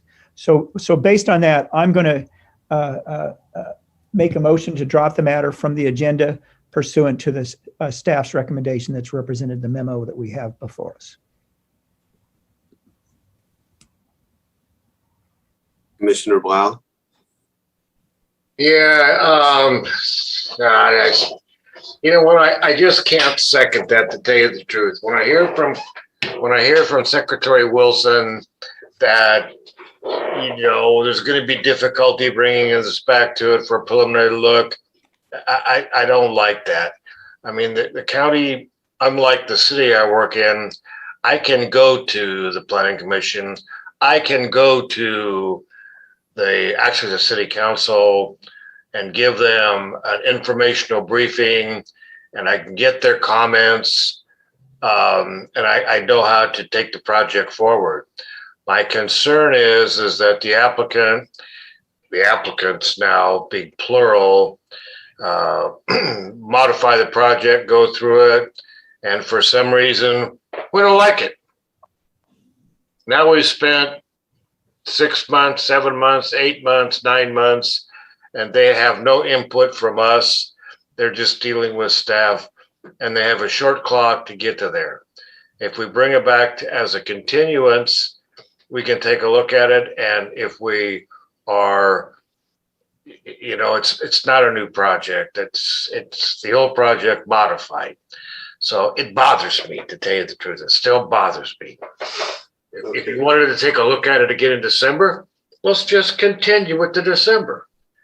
We can take a look at it then. And if you want to drop it in December, or the parties are now have a more certain date when they're going to be done and ready for it to be formally approved by us and sent to the board, we can do it. So I'll let somebody else second it. It bothers me. Thank you, Commissioner Bob. Ms. Romero.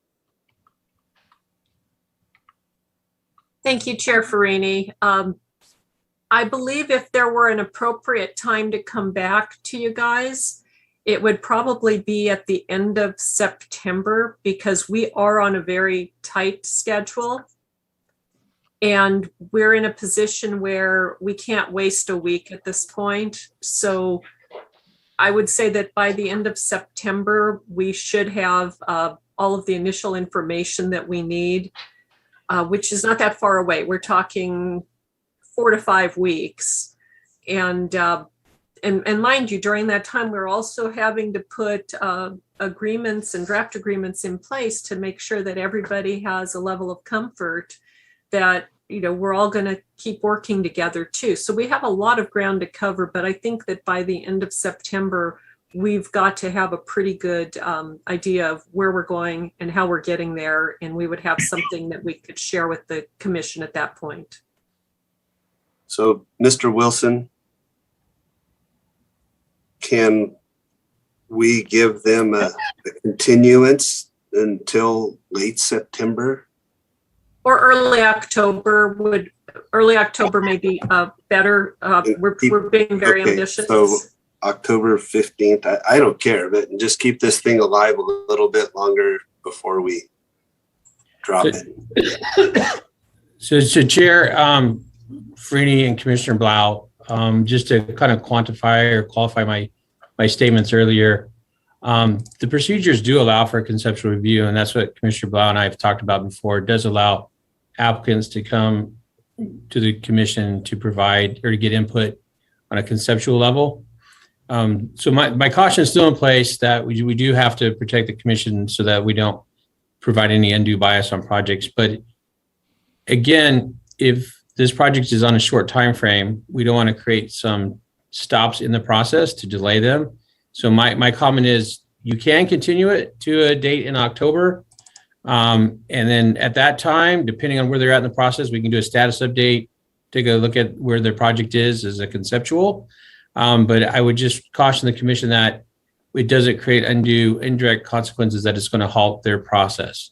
So we can do it. We can continue to a date certain for conceptual review, but we want to continue moving the project forward at the same time. Thank you. Commissioner Park. I don't personally care, except that I want this to be done in the next 2 minutes, as we promised Secretary Wilson. But, it's up to the applicant and the other party working with them, the golf course. What do you want? Just tell me what you want. Do you want it off the agenda, or do you want a hearing in October? Don Scardino. I like October. If we could do it, just bring bring you the site plan. It gives us time to work with the family, with the O'Keefe family, get a site plan together. And I like the fact that we get feedback from you, because at that point we'll move forward with all the environmental and everything else based on that site plan. So October 13th is a Wednesday, I believe, but if any time around then would be great. And it gives us that does give us a timeline. So. Okay. Got it. Thank you, Mr. Scardino. Commissioner Bradley. Well, maybe I should defer to Commissioner Park in making a motion to continue it to a date certain of October 13th for a status update or whatever they're able to pull together, but to keep it on the active agenda. Is that what you're hoping to do? I think that's where we're trying to go. Yeah. Okay. I just want to second the motion. I didn't want to make it. Okay, but we got to get your motion first. Commissioner Cooney. I thought I heard Ms. Romero say a little while ago she had an agreement to take it off calendar with the golf course. And now she's proposing a specific continuance. I can just vote against the motion for the continuance, but I don't like the parties to be wishy-washy about their request to us, and this is now. Yeah, except we also heard Cheryl talk about a continuance too, so I'm really confused, but. Okay, hang on. So Commissioner Park. So what I want to do is, one, get a date from Secretary Wilson. Two, I want a statement from Cheryl O'Keefe Severn that she approves that date. And three, that Francis Romero does. And then we'll go with the motion to do it to that date. Okay, Secretary Wilson. Chair Farini, Commissioner Park, October 13th. There she is. Ms. Severn. Thank you very much, Chair Farini and commissioners.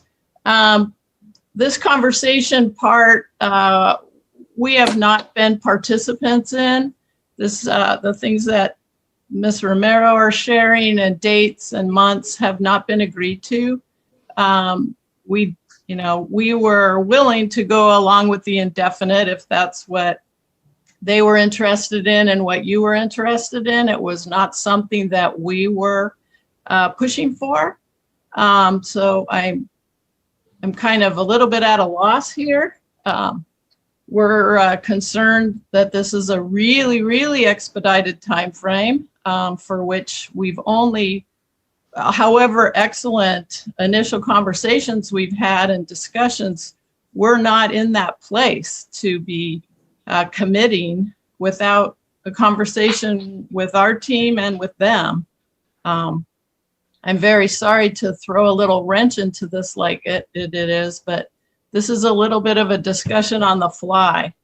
And I would really like to be able to speak to our team and to the other team to nail some of this down. I know that's not helpful. I'm not comfortable with setting a date right now. Can we come back to you, not have it be indefinite, but we'll get a commitment to you as quick as we can. I mean, I don't know if that's a possibility, but that would be most comfortable for us. We could honor, thank you. we could honor the thing to drop, but it's. Well, then okay. Yeah. I'm actually. Hang on, Commissioner Bradley. Just hang on a second. Okay, Commissioner Bradley.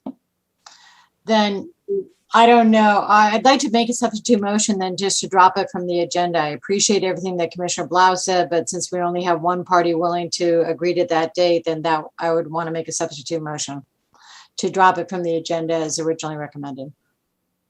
Well, that is the pending motion. That is the motion. Yeah. Oh, well, then I'm seconding again. I'm motion. I'm hypoglycemic now. I'm sorry. Okay. Mr. Then I'm still seconding. Commissioner Gooney. Aye. Commissioner Bradley. Aye. Commissioner Park. Aye. Commissioner Blau. Aye. Chair Farini. Aye. Motion passes 5-0. Good, good. 105. Well, Team? yeah, I don't know. We owe staff lunch at some point. We sure do. Staff, thank you for hanging in there with us. Secretary Wilson, thank you. And gosh, we'll see you guys in like a month.